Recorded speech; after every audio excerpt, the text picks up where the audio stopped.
Hello बच्चों, कैसे हो आप। और हम आ चुके हैं 10 ईयर PYQ सीरीज के साथ, जिसका आप बहुत बेसब्री से इंतजार करते हैं। आज की क्लास में हम principle of inheritance and variation, मतलब हमारा जो जेनेटिक्स यूनिट का पहला चैप्टर है, उसके 10 ईयर PYQ तो सॉल्व करेंगे ही। और आप जानते हैं उसके साथ साथ हम डिस्कस करते हैं फ्रीक्वेंटली आस्क्ड टॉपिक, हमारे FATs, मतलब हमारे वो टॉपिक्स जिनको हमें प्रायोरिटी पे करना है, क्योंकि हर साल वहां से आने की प्रोबेबिलिटी हमारी ज्यादा है। तो उन टॉपिक्स पे हम ज्यादा तवज्जो देंगे, ज्यादा हम ध्यान देंगे, लेकिन पढ़ना तो हमें सारा ही है। और उसके लिए हम 10 ईयर PYQ भी सॉल्व करते हैं। ठीक है, तो हम अपना चैप्टर शुरू करते हैं, ज्यादा टाइम वेस्ट नहीं करेंगे। हमारा चैप्टर है principle of inheritance and variation. सबसे पहले हम बात करते हैं FATs की, कि इस चैप्टर से हमारे फ्रीक्वेंटली आस्क्ड टॉपिक कौन से। तो अगर मैं FATs से बात करूं तो हमारा पहले टॉपिक आ जाता है इनकम्प्लीट डोमिनेंस, इनकम्प्लीट डोमिनेंस और एंड कोडोमिनेंस, जो कि हमारे एक्सेप्शन है लॉ ऑफ इंडिपेंडेंस के। तो ये हमारे टॉपिक से क्वेश्चन फंस जाता है, मोनोहाइब्रिड क्रॉस के टाइम पे हम ये पढ़ते हैं। अब एक कोडोमिनेंस, इनकम्प्लीट डोमिनेंस इंपॉर्टेंट है। कोडोमिनेंस में हमारे पास ब्लड ग्रुप से बहुत क्वेश्चन आ जाते हैं। क्वेश्चन किस तरीके से आ जाता है कि मदर का ये ब्लड ग्रुप है, फादर का ये है, प्रोजनी क्या होगी, या फिर जीनोटाइप हमसे पूछ ले, या पूछ ले कितनी कौन से हमारी प्रोजनी एक्सपेक्टेड है, फिनोटाइप रेशो भी और जीनोटाइपिक रेशो भी। इस टाइप के क्वेश्चंस आपने देखे होंगे। इनकम्प्लीट डोमिनेंस से तो स्नैपड्रैगन यूं का यूं आ जाता है। इसके साथ साथ हमारे पास क्वेश्चन आ जाते हैं टेस्ट क्रॉस से। टेस्ट क्रॉस में आप जानते हैं कि हमारे F1 इंडिविजुअल को हम रिसेसिव पेरेंट के साथ क्रॉस कराते हैं। तो टेस्ट क्रॉस और इसकी एप्लीकेशन भी जरूरी है। ठीक है, ये हो गई मोनोहाइब्रिड की बात। फिर आ जाते हैं डाई हाइब्रिड पे, जहां पे हमारे पास क्वेश्चन आते हैं, भर के क्वेश्चन आते हैं, लिंकेज एंड रिकॉम्बिनेशन। कहाँ से क्वेश्चन आता है बच्चे? लिंकेज एंड रिकॉम्बिनेशन से बहुत क्वेश्चन आते हैं। और ये भी आता है कि ये कैसे एक्सेप्शन है to our law of independent assortment. यहाँ से आपने देखा होगा जेनेटिक मैप से भी क्वेश्चन फंस जाता है। तो ये पूरा हम डिस्कस करेंगे। हमारे पास हमने एक फॉर्मूला बनाया कि linkage is inversely proportional to distance between gene and linkage is inversely proportional to the recombination frequency. ये हम पढ़ेंगे, चिंता की बात नहीं है। टॉपिक शुरू होने से पहले हम ये सारे के सारे FATs डिस्कस करते हैं, आप जानते हैं। ठीक है, उसके बाद हम बात करते हैं लिंकेज के बाद हमारे पास कुछ क्वेश्चन हम सेक्स डिटर्मिनेशन के भी देखते हैं, कि सेक्स डिटर्मिनेशन भी हमारे पास प्रोबेबिलिटी है कि आ जाता है सेक्स डिटर्मिनेशन। ड्रोसोफिला की बात कर लेते हैं, ह्यूमन की, और हमारे बर्ड्स में आ जाता है सेक्स डिटर्मिनेशन। ठीक है, और ये पूरे चैप्टर में जहां से सबसे ज्यादा क्वेश्चन आते हैं ना, तो मैं अलग पेन से लिख देती हूँ, बड़ा स्टार बना के लिख देती हूँ। हमारे पास क्वेश्चन आता है जेनेटिक डिसऑर्डर। जेनेटिक डिसऑर्डर से क्वेश्चन आने की बहुत ज़्यादा प्रोबेबिलिटी है। अब जेनेटिक डिसऑर्डर में हमारे पास सिंड्रोम से क्वेश्चन आ जाते हैं। किससे आ जाते हैं? सिंड्रोम, हमारे क्लाइनफेल्टर सिंड्रोम, डाउन सिंड्रोम और टर्नर सिंड्रोम। हमारा क्वेश्चन फंस जाता है पेडिग्री एनालिसिस। कहाँ से? पेडिग्री एनालिसिस, कि हमारे पास पेडिग्री चार्ट दे रखा है और पूछ लेता है कि ये ऑटोसोमल रिसेसिव है, autosomal dominant, x link recessive, x link dominant.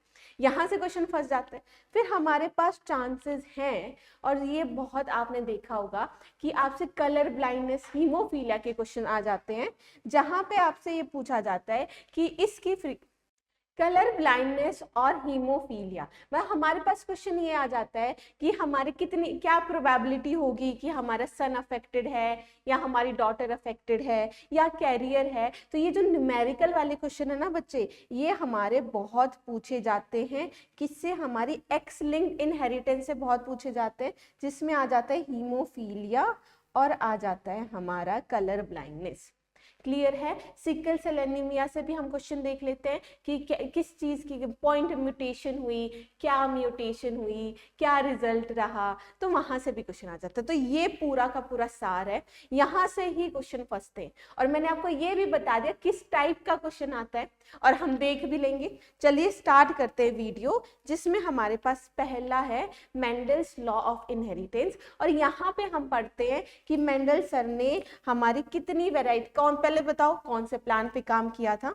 Pisum sativum हमारे गार्डन पी पे काम किया था, जिसमें उन्होंने लिए थे, कंसिडर किए थे 7 कैरेक्टर्स। 7 कैरेक्टर्स की स्टडी की थी। हम कह सकते हैं 14 कॉन्ट्रास्टिंग ट्रेट। आप जानते हैं कैरेक्टर और ट्रेट में डिफरेंस है। कैरेक्टर जैसे स्टेम हाइट और कॉन्ट्रास्टिंग ट्रेट कि हमारे टॉल है या ड्वार्फ है। तो हमारे कितने ट्रेट लिए थे? कॉन्ट्रास्टिंग ट्रेट लिए थे 14। इसी को ही बच्चे लिख देते हैं 7 पेयर ऑफ कॉन्ट्रास्टिंग ट्रेट्स। ठीक है, ओके। यहाँ से बच्चे ये भी आता है कि उन्होंने कितने प्लांट्स वेराइटीज ली? उन्होंने ली थी 14 true breeding varieties, 14 true breeding varieties या ट्रू ब्रीडिंग लाइन्स। यहाँ से ये क्वेश्चन भी बहुत, ये लाइन बहुत ज़रूरी है। हमें पता होना चाहिए कि कौन से 7 कैरेक्टर्स थे। हमें पता होना चाहिए कि वो 7 कैरेक्टर्स के कौन से डोमिनेंट ट्रेट है, कौन से रिसेसिव ट्रेट है। ठीक है, आगे हम डिस्कस भी कर लेंगे। चलो शुरू करते हैं। पहला क्वेश्चन देख लो। Mendel studied 7 pair of contrasting trait. देखा आ गया ना, पहला ही क्वेश्चन आ गया। नीट 2022 का क्वेश्चन है हमारे पास। Mendel studied 7 pair of contrasting traits in pea plant and propose the law of inheritance. Mendel sir ने 7 पेयर ऑफ कॉन्ट्रास्टिंग ट्रेट या 7 कैरेक्टर्स पे स्टडी की थी और उन्होंने प्रपोज किए थे लॉ ऑफ इनहेरिटेंस। ठीक है, उन्होंने पोस्टुलेट्स दिए थे, बाद में उनको लॉ ऑफ इनहेरिटेंस बोला गया। तो ये तो बिल्कुल सही है। आगे चलते हैं। 7 characters examined bye Mendel in his experiment on P plant. अब देख लेते कौन से थे वो 7 कैरेक्टर। सीड शेप, बिल्कुल सीड शेप। राउंड हमारा डोमिनेंट है और हमारा रिंकल रिसेसिव है। ठीक है, सीड कलर हमारा, देखो सीड कलर बहुत जरूरी है क्योंकि हम हो जाते कंफ्यूज। यहाँ पे डोमिनेंट है येलो और रिसेसिव है हमारा ग्रीन, तो गलती हो जाती है तो सॉरी बोलते हैं ना। तो यहाँ से याद रखना कि हमारा सीड कलर येलो डोमिनेंट होगा। ठीक है, फ्लावर कलर हम जानते हैं वॉयलेट डोमिनेंट है और रिसेसिव है वाइट। पोड शेप इन्फ्लेटेड डोमिनेंट है और हमारी कंस्ट्रिक्टेड है रिसेसिव। और पोड कलर, हमारा पोड कलर में कंफ्यूज होते हैं, सीड कलर और पोड कलर में कंफ्यूज होते हैं। पोड कलर में ग्रीन क्या है? हमारा डोमिनेंट है और हमारे रिसेसिव क्या है? येलो, रिसेसिव है येलो। आगे देखिए फ्लावर पोजीशन, हमारी एक्सियल हमारी डोमिनेंट है और टर्मिनल हमारे रिसेसिव ट्रेट है। और स्टेम हाइट तो सभी जानते हैं कि स्टेम हाइट अगर टॉल है तो वो डोमिनेंट है और ड्वार्फ है तो वो रिसेसिव ट्रेट है। तो ये बिल्कुल अच्छे से नेम कर रखे हैं 7 कैरेक्टर्स और यही हमारी स्टडी की गई थी। तो हमारी देखा जाए तो दोनों ही स्टेटमेंट सही है, 1B और स्टेटमेंट 2B। तो ऑप्शन हमारा सही हो जाएगा बी। क्लियर? ओके, सारा एक ही क्वेश्चन में सॉल्व हो गया। आगे देखो, how many true breeding P plant varieties. देखा आ गया ना question. True breeding P plant varieties का नाम मतलब क्या है? यहाँ पे आते हैं ट्रू ब्रीडिंग लाइंस या ट्रू ब्रीडिंग वेराइटीज। हमारी होमोजाइगस कंडीशन की बात होती है। होमोजाइगस कंडीशन आती कैसे है? फॉर सेवरल जनरेशन हम क्या कराते हैं? सेल्फ फर्टिलाइजेशन कराते हैं ताकि होमोजाइगस कंडीशन है। और यहाँ पे अगर हम ध्यान दें, होमोजाइगस कंडीशन का मतलब है कि अगर मैंने कहा टॉल प्लांट है तो हमारी होमोजाइगस जीनोटाइप, मैंने कहा ड्वार्फ है तो वो तो हमें पता ही होगा, होमोजाइगस ही कंडीशन में रिसेसिव ट्रेट एक्सप्रेस होता है। बिल्कुल कितना था? 14 ट्रू ब्रीडिंग। देखा इंपॉर्टेंट है, सी आ गया, 20 में पूछा गया था। Among the following trait, which one was not considered? हमने अभी देखा था कि कौन कौन से कंसिडर किए थे। स्टेम हाइट कंसिडर की थी, टॉल है कि ड्वार्फ है। पोड शेप कंसिडर की थी कि इन्फ्लेटेड है या कंस्ट्रिक्टेड है। सीड हमारा ग्रीन रिसेसिव, येलो हमारी डोमिनेंट बिल्कुल। लेकिन ट्राइकोम्स हमारा कैरेक्टर नहीं स्टडी किया था मेंडल सर ने, तो ऑप्शन ए सही हो गया। ठीक है, ओके आगे चलो। ये देखो मेंडल सर के हाइब्रिडाइजेशन एक्सपेरिमेंट कितने पीरियड के लिए था? 7 ईयर्स के लिए था। और वो 7 ईयर्स कौन से थे? 1956 टू 1963। तो ये हो गया डी ऑप्शन से। लेकिन अगर आपसे पूछ लिया जाए कि पब्लिश कब हुआ था, हमारे जो ये एक्सपेरिमेंट थे, ये स्टडी कब पब्लिश्ड हुई थी, दैट इज इन 1865। ओके तब हुआ था 1865। यहाँ पे आंसर डी सही है, बिल्कुल सही। चलो आगे देखते हैं। In his classic experiments on pea plant, Mendel did not use। फिर से वही क्वेश्चन आ गया घुमा के कि इनमें से कौन सा कैरेक्टर है जो मेंडल स्टडी ने यूज नहीं किया। They did not use, ठीक है। सीड शेप यूज किया था राउंड रिंकल्ड। सीड कलर हमारा येलो और ग्रीन। फ्लावर पोजीशन हमारे एक्सियल या टर्मिनल। पॉड लेंथ हमारी नहीं यूज की थी। पॉड लेंथ क्या है हमारी, क्या हो सकती है हमारी?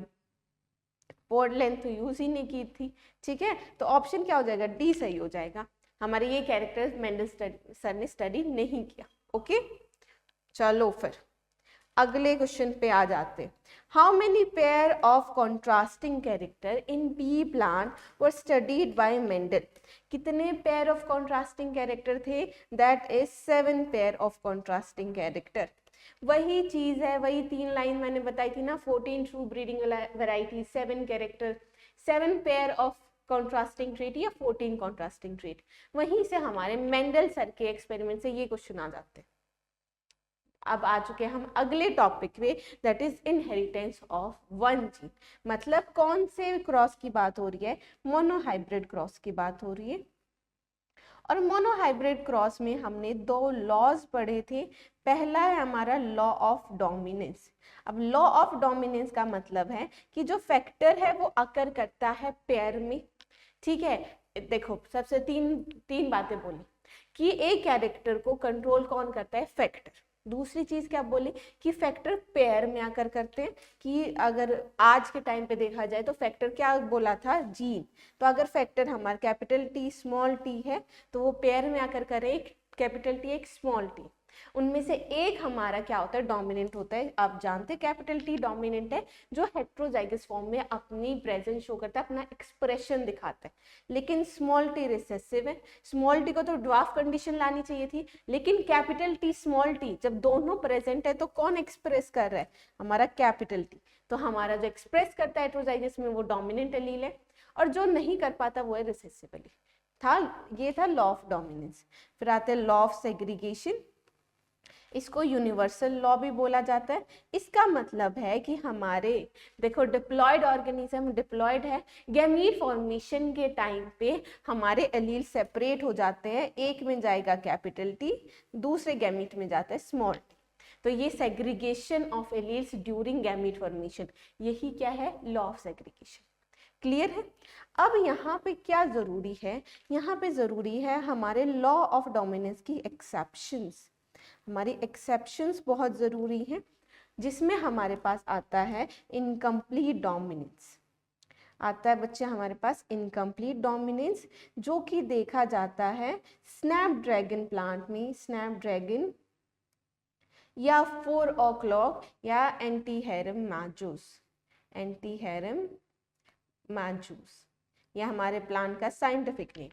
ठीक है, यहाँ पे हमारा इनकम्प्लीट डोमिनेंस देखा जाता है। मतलब क्या है कि अगर हमने प्लांट आर मतलब डोमिनेंट है, रेड फ्लावर है, और हमारा होमोजाइगस रिसेसिव वाइट है, तो जब रेड फ्लावर को और हमने वाइट फ्लावर को क्रॉस किया तो हमारी कंडीशन आपको पता है आती है ये हेट्रोजाइगस कंडीशन आती है। लेकिन अगर डोमिनेंस होती तो हमारा यहाँ पे क्या आना चाहिए था? रेड आना चाहिए था। लेकिन रेड नहीं आता बच्चे, क्या आता है? हमारा फिनोटाइप आता है, दैट इज पिंक। क्या फिनोटाइप आता है? पिंक फिनोटाइप आता है। अब ऐसा क्यों हुआ? क्योंकि हमारा कोई भी एलील कंप्लीटली डोमिनेट नहीं करता, हमारी F1 प्रोजेनी में आती है एक इंटरमीडिएट कंडीशन जो कि है पिंक, जिसकी वजह से हमारे पास genotypic ratio in F2 generation as well as phenotypic ratio क्या आती है बच्चे? 1:2:1, जहां पे 1 होंगे रेड, 2 होंगे पिंक और फिर 1 क्या होगा? व्हाइट। तो दोनों ही फिनोटाइपिक रेशियो और जीनोटाइपिक रेशियो दोनों ही सेम है, 1:2:1। क्लियर हो गया? सेम रेशियो मतलब फिनोटाइपिक रेशियो हमारी 1:2:1 देखी जाती है कोडोमिनेंस। क्लियर है?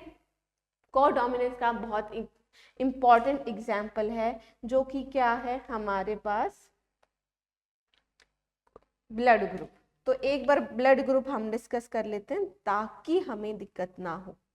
अब ब्लड ग्रुप आप जानते हैं, ठीक है, ब्लड ग्रुप को ब्रीफ में डिस्कस कर रहे हैं, ठीक है। एक बात बताओ, ब्लड ग्रुप को कौन सा जीन हमारा कंट्रोल करता है? That is I gene. अब आई जीन में देखा जाता है मल्टीपल एलील्स। मल्टीपल एलील्स का मतलब है कि एक पॉपुलेशन में इस आई जीन के मोर देन 2 एलील्स प्रेजेंट। नॉर्मली 2 होते हैं, यहाँ पे 2 से ज्यादा हैं। कौन कौन से हैं? एक आई ए, एक आई बी और एक है आई, या फिर आई ओ लिख देते हैं। तो 3 हमारे हैं। यहाँ पे अगर हम ध्यान दें तो आई ए एक टाइप की शुगर चेन अटैच कराता है आरबीसी की मेम्ब्रेन पे। आई ए हमारी शुगर अटैच कराएगा एन एसिटाइल गैलेक्टोसामीन, और आई बी हमारी गैलेक्टोज शुगर को अटैच कराता है आरबीसी के सरफेस पे, एन एसिटाइल गैलेक्टोसामीन। ठीक है, ओके। अब यहाँ पे हमारे पास क्वेश्चन क्या आ जाता है? क्वेश्चन, ठीक है, तो अगर हम ध्यान दें फिनोमिना क्या है कि अगर हमारी आई ए प्रेजेंट होता तो जहां पे हमारी ब्लड पे कौन सी प्रेजेंट होती? एन एसिटाइल गैलेक्टोज अमीन प्रेजेंट होती। अगर आई बी होता तो हमारे पास आरबीसी के सरफेस पे गैलेक्टोज शुगर प्रेजेंट होती। लेकिन अगर हमारे पास ब्लड ग्रुप ओ है तो कोई भी शुगर प्रेजेंट नहीं होती है आरबीसी के सरफेस पे। इतना क्लियर है? ये हमारा फिनोमेना है। अब यहाँ पे कोडोमिनेंस का मतलब क्या है कि अगर हमारे पास जीनोटाइप है आई ए आई बी, इसका मतलब क्या है कि आई ए शुगर मतलब हमारी एन एसिटाइल एमीन शुगर भी प्रेजेंट है और हमारी गैलेक्टोज शुगर भी प्रेजेंट है। मतलब दोनों ही एलील ने अपना एक्सप्रेशन शो किया, और इस कंडीशन में जहां पे दोनों ही एलील अपना एक्सप्रेशन शो करते हैं इक्वली, उसको क्या कहते हैं? कोडोमिनेंस कहते हैं। क्लियर है? तो ये क्या है? हमारा कोडोमिनेंस। इतना समझ आ गया? अब यहाँ पे हमारे पास एनसीईआरटी में एक चार्ट गिवन है, बिल्कुल ये, ठीक है। अब यहाँ पे हमें ध्यान देना है कि अगर हमारा ब्लड जीनोटाइप है आई ए, तो आप जानते हैं ब्लड ग्रुप क्या होगा? ब्लड ग्रुप होगा ए ब्लड ग्रुप, बिल्कुल। इसका मतलब है आरबीसी सरफेस पे एंटीजन हमारे ए एंटीजन प्रेजेंट है, तो बाहर से अगर बॉडी आएगी तो वो क्या बनाएगी? एंटीबॉडी बनाएगी बी के लिए। अगर हमारे पास आई ए और आई ओ, अगर ये हमारा जीनोटाइप है तो भी हमारा ब्लड ग्रुप क्या रहता है? And that is a blood group. दोनों ही जीनोटाइप में ब्लड ग्रुप क्या होगा? ए होगा। इसके पास एंटीजन कौन सा प्रेजेंट होगा? एन एसिटाइल गैलेक्टोज अमीन प्रेजेंट होगी आरबीसी के सरफेस पे। अब दूसरी कंडीशन क्या है? ब्लड ग्रुप बी कब हो सकता है? जब आई बी हो तो क्या होगा? ब्लड ग्रुप बी होगा।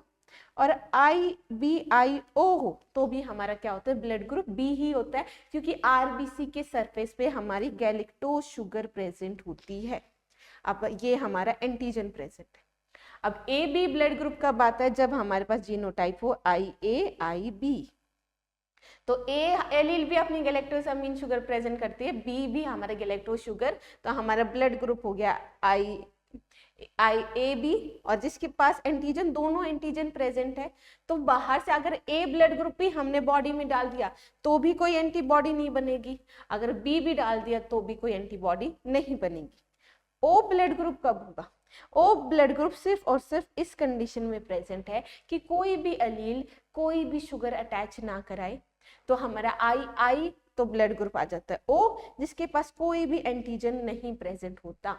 अब जिसकी वजह से अगर हमारे बॉडी में हमने ब्लड ग्रुप डाला A ब्लड ग्रुप तो भी एंटीबॉडी बनेगी एंटी A, अगर हमने B ब्लड ग्रुप डाला तो भी हमारी एंटीबॉडी बनती है जो कि एंटीबॉडी B।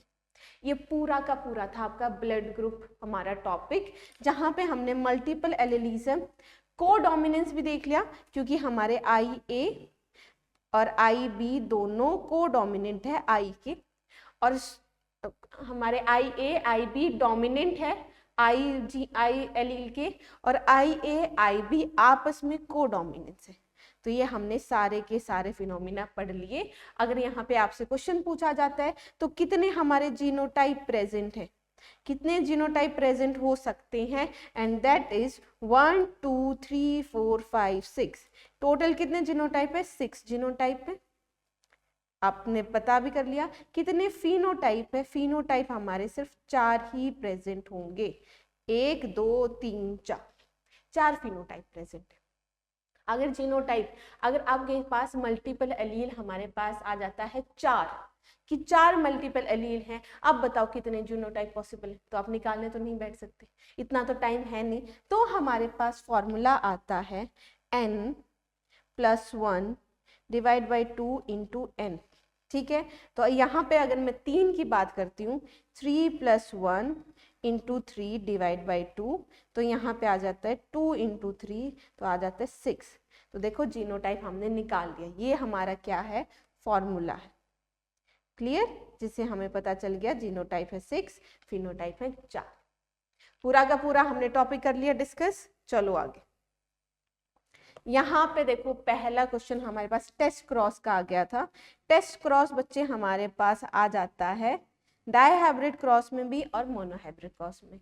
टेस्ट क्रॉस का मतलब क्या है कि हमारे पास F1 इंडिविजुअल है जो कि हेट्रोजाइगस कंडीशन है, हाइब्रिड है, सपोज कीजिए ये, ठीक है। अब हमें ये बताना है कि ठीक है, इसका हम क्रॉस करा देते हैं होमोजाइगस रिसेसिव पेरेंट के साथ। इसी क्रॉस को क्या बोला जाता है, हमारा टेस्ट क्रॉस। लेकिन हुआ क्यों, ये क्रॉस हम क्यों कराते हैं, इसका मतलब क्या और क्यों हमारे लिए इंपॉर्टेंट है, ठीक है। तो हमारे इंपॉर्टेंस देखो कि सपोज करो आपने एक टॉल प्लांट देखा, ठीक है। अब टॉल फिनोटाइप तो 2 कंडीशन में हो सकता है हमारे पास कैपिटल T हो सकता है हमारे पास स्मॉल t कैपिटल T हो, दोनों में ही फिनोटाइप तो हमारा टॉल होगा। हमें जानना है इसका जीनोटाइप क्या है, हमें कैसे पता चलेगा इसका जीनोटाइप क्या है, इसको हम क्रॉस करा देंगे होमोजाइगस रिसेसिव पेरेंट के साथ, क्योंकि अगर हमारे पास ड्वार्फ प्लांट है तो हमें पता है उसका जीनोटाइप क्या है।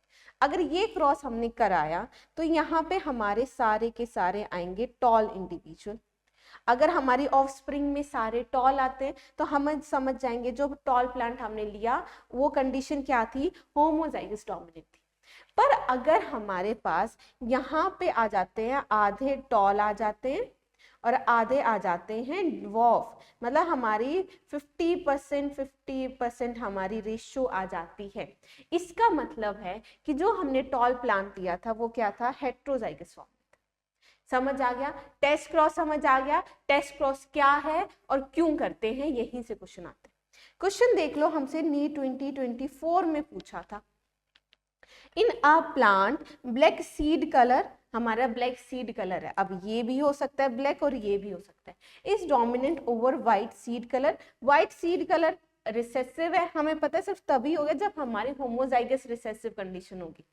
इन order to find out the genotype of black seed plant, हमें जानना है कि हमारा ब्लैक सीड प्लांट का जीनोटाइप क्या है, तो हम क्या करेंगे, हम परफॉर्म करेंगे टेस्ट क्रॉस, जिसमें हम इस प्लांट को किससे क्रॉस करा देंगे, होमोजाइगस रिसेसिव के साथ क्रॉस करा देंगे।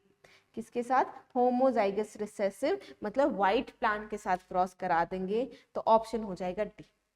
तो पूरा का पूरा आपका पास टेस्ट क्रॉस था। अगर हमें फिनोटाइप हमारे पास है डोमिनेंट, अगर हमें जीनोटाइप पता करना है तो हम उसे होमोजाइगस रिसेसिव के साथ क्रॉस करा देते हैं, और इसी को बोला जाता है बच्चों टेस्ट क्रॉस, जो कि बहुत इंपॉर्टेंट है।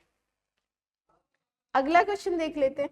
अ पिंक फ्लावर स्नैपड्रैगन प्लांट। अब स्नैपड्रैगन प्लांट आते ही आप समझ गए कि कौन से फिनोमिना की बात हो रही है, हमारे इनकम्प्लीट फिनोमिनन की बात हो रही है, इनकम्प्लीट डोमिनेंस, ठीक है, incomplete dominance was crossed with the red flower Snapdragon. अब पिंक फ्लावर हमारी सिर्फ हेट्रोजाइगस कंडीशन में, हमारा रेड फ्लावर किस में है, होमोजाइगस डोमिनेंट कंडीशन में, ये हमारे पास क्रॉस आ गया। हमें ये बताना है कि कौन सी हमारी प्रोजेनी एक्सपेक्टेड है। लो भाई क्रॉस करके देख लो कि हमारी कंडीशन क्या हो सकती है, कैपिटल आर स्मॉल आर, और हम सॉरी एक मिनट, कैपिटल आर और यहाँ पे कैपिटल आर स्मॉल आर, मतलब 50% आएंगे हमारे रेड और 50% आएंगे हमारे पिंक। तो हमारी कंडीशन क्या आ जाएगी, हमारी प्रोजनी में रेड फ्लावर भी आएंगे और पिंक फ्लावर भी आएंगे। ऑप्शन क्या हो जाएगा, डी ऑप्शन हो जाएगा। कितना आसान क्वेश्चन है, 2024 में पूछा गया था। क्लियर है? इसके लिए आपको क्या जरूरी था, ये जानना कि स्नैपड्रैगन हमारे इनकम्प्लीट डोमिनेंस शो करते हैं। ओके चलो अगला क्वेश्चन है, 9th क्वेश्चन है, हमें क्या करना है, मैच करना है लिस्ट 1 विद लिस्ट 2। चलो कर लेते हैं। 2 or more alternative form of a gene, एक जीन है जो पेयर में आकर करता है, उसके पास 2 ऑल्टरनेटिव फॉर्म होते हैं, एक होता है डोमिनेंट एलील, दूसरा रिसेसिव एलील। तो आंसर किससे हो गया, एलील या एलीलोमॉर्फ। आगे देखो, cross of F progeny with homozygous recessive parent. अगर हम एफ प्रोजेनी का क्रॉस कराते हैं होमोजाइगस रिसेसिव, तो हम करा क्या रहे, टेस्ट क्रॉस करा रहे, अभी तो हमने पढ़ा था, बिल्कुल सही है। Cross of F progeny with any of the parent that is back cross. देखो हम एफ प्रोजेनी का एक जनरेशन पीछे जाके क्रॉस करा रहे हैं, तो क्रॉस हुआ हमारा बैक क्रॉस। अब बैक क्रॉस होता है बच्चे 2 टाइप का, एक तो मैंने अभी बताया जिसमें हम होमोजाइगस रिसेसिव के साथ क्रॉस कराते हैं, टेस्ट क्रॉस। दूसरा होता है अगर हम क्रॉस करा रहे हैं होमोजाइगस डोमिनेंट के साथ, तो होता है हमारा आउट क्रॉस। ठीक है, आगे देखो, number of chromosome sets in a plant. अगर प्लांट के जो क्रोमोसोम सेट है, मतलब अगर मैंने कहा डिप्लॉइड, तो उसके पास 2 हमारे क्रोमोसोम सेट प्रेजेंट है, जिसको बोला क्या जाता है, प्लॉइडी। हैप्लॉइड है, डिप्लॉइड है, ट्रिप्लॉइड है, वो उसकी क्या है, प्लॉइडी लेवल है। तो एक देखो हमारा ए 3rd से बी 4th से मैच हो गया, आंसर आ चुका है हमारा ए ऑप्शन। इजी क्वेश्चन था बिल्कुल। आगे चलो, Which one of the following can be explained by Mendel's law of dominance? बिल्कुल Mendel law of dominance NEET 2024 में आ रखा है हमारे पास। और हम ध्यान दें, मेंडल ऑफ डोमिनेंस क्या है कि हमारे कैरेक्टर को कौन कंट्रोल करता है, डिस्क्रीट यूनिट, जिनको उन्होंने बोला था फैक्टर। अब फैक्टर अकर करता है पेयर में, एक हमारे डोमिनेंट, दूसरा हमारा रिसेसिव। बिल्कुल यही था लॉ ऑफ डोमिनेंस। चलो, out of 1 pair of factor 1 is dominant, जो कि जैसे कि हमारा कैपिटल टी जो कि टॉल दिखाता है, दूसरा कौन सा है, हमारा रिसेसिव एलील जो कि क्या है, हमारी ड्वार्फ एक्सप्रेस करता है। बिल्कुल ये एक्सप्लेन हो रहा है। Alleles do not show an expression, लेकिन एलील्स तो एक्सप्रेस करते हैं बिल्कुल। Both the characters appear as such in F2 generation. ये F2 जनरेशन में जो हमारे अपीयर कर जाते थे कैरेक्टर, ये हमारे कौन से लॉ ने दिया था, लॉ ऑफ सेग्रीगेशन ने। यहाँ पे हमारा लॉ ऑफ डोमिनेंस एक्सप्लेन नहीं हो पा रहा। फैक्टर अकर करते हैं पेयर में, हमारे डिप्लॉयड में बिल्कुल इस तरीके से पेयर में अकर करते हैं। Discrete unit controlling a particular character is called age factor. अभी मैंने बताया था एक कैरेक्टर को अगर कंट्रोल करता है कौन, हमारा फैक्टर, जिसको आज के टाइम पे जीन बोला जाता है। Expression of only 1 parental character, इस लाइन को देखो, हमने ये क्रॉस किया है, ठीक है, डोमिनेंट टॉल को हमने ड्वार्फ के साथ क्रॉस किया, F1 प्रोजेनी आई हमारी हेट्रोजाइगस। अब ये प्रोजेनी का जो फिनोटाइप है वो है टॉल, जो कि किसी एक पेरेंट से मिलता है, वो जो हमारे डोमिनेंट ट्रेड के साथ होगा। तो ये भी हमारे लॉ ऑफ डोमिनेंस को एक्सप्लेन कर रहा है। तो हमारा ACDE क्या हो गए, हमारे करेक्ट हो गए। बिल्कुल आसान क्वेश्चन था, लॉ ऑफ डोमिनेंस से था। आगे चलो, आगे हमारे पास है identify the wrong statement with reference to gene I. अब जीन आई हमारा क्या कंट्रोल करता है, ABO ब्लड ग्रुप। ठीक है, जीन आई देखो यहाँ पे हमारे पास 3 फिनोमिना होते हैं, एक तो डोमिनेंस, IA IB डोमिनेंट है आई के ऊपर, को डोमिनेंस IA IB दोनों आपस में को डोमिनेंट है, और हमारे पास मल्टीपल एलिलिज्म, एक पॉपुलेशन, यहाँ पे हमें रॉन्ग स्टेटमेंट बता करनी है। जीन आई के पास 3 एलील्स हैं, मल्टीपल एलील्स हैं, बिल्कुल है।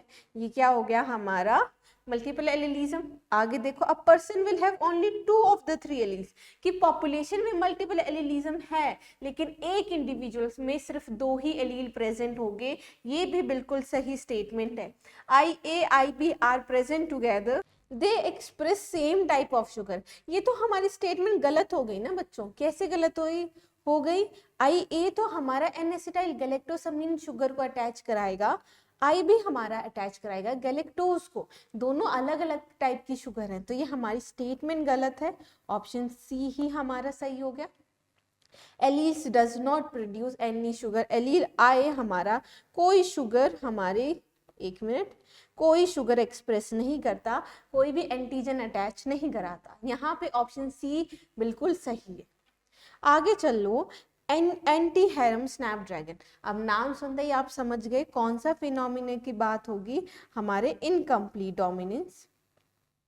क्या है बच्चा हमारा इनकम्प्लीट डोमिनेंस।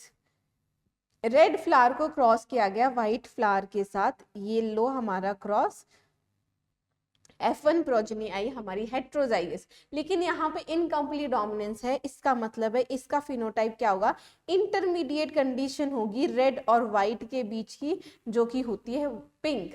तो इनकम्प्लीट डोमिनेंस है हमारा, डोमिनेंट होता तो यहाँ पे हमारे हेट्रोजाइगस क्या होते, रेड होते।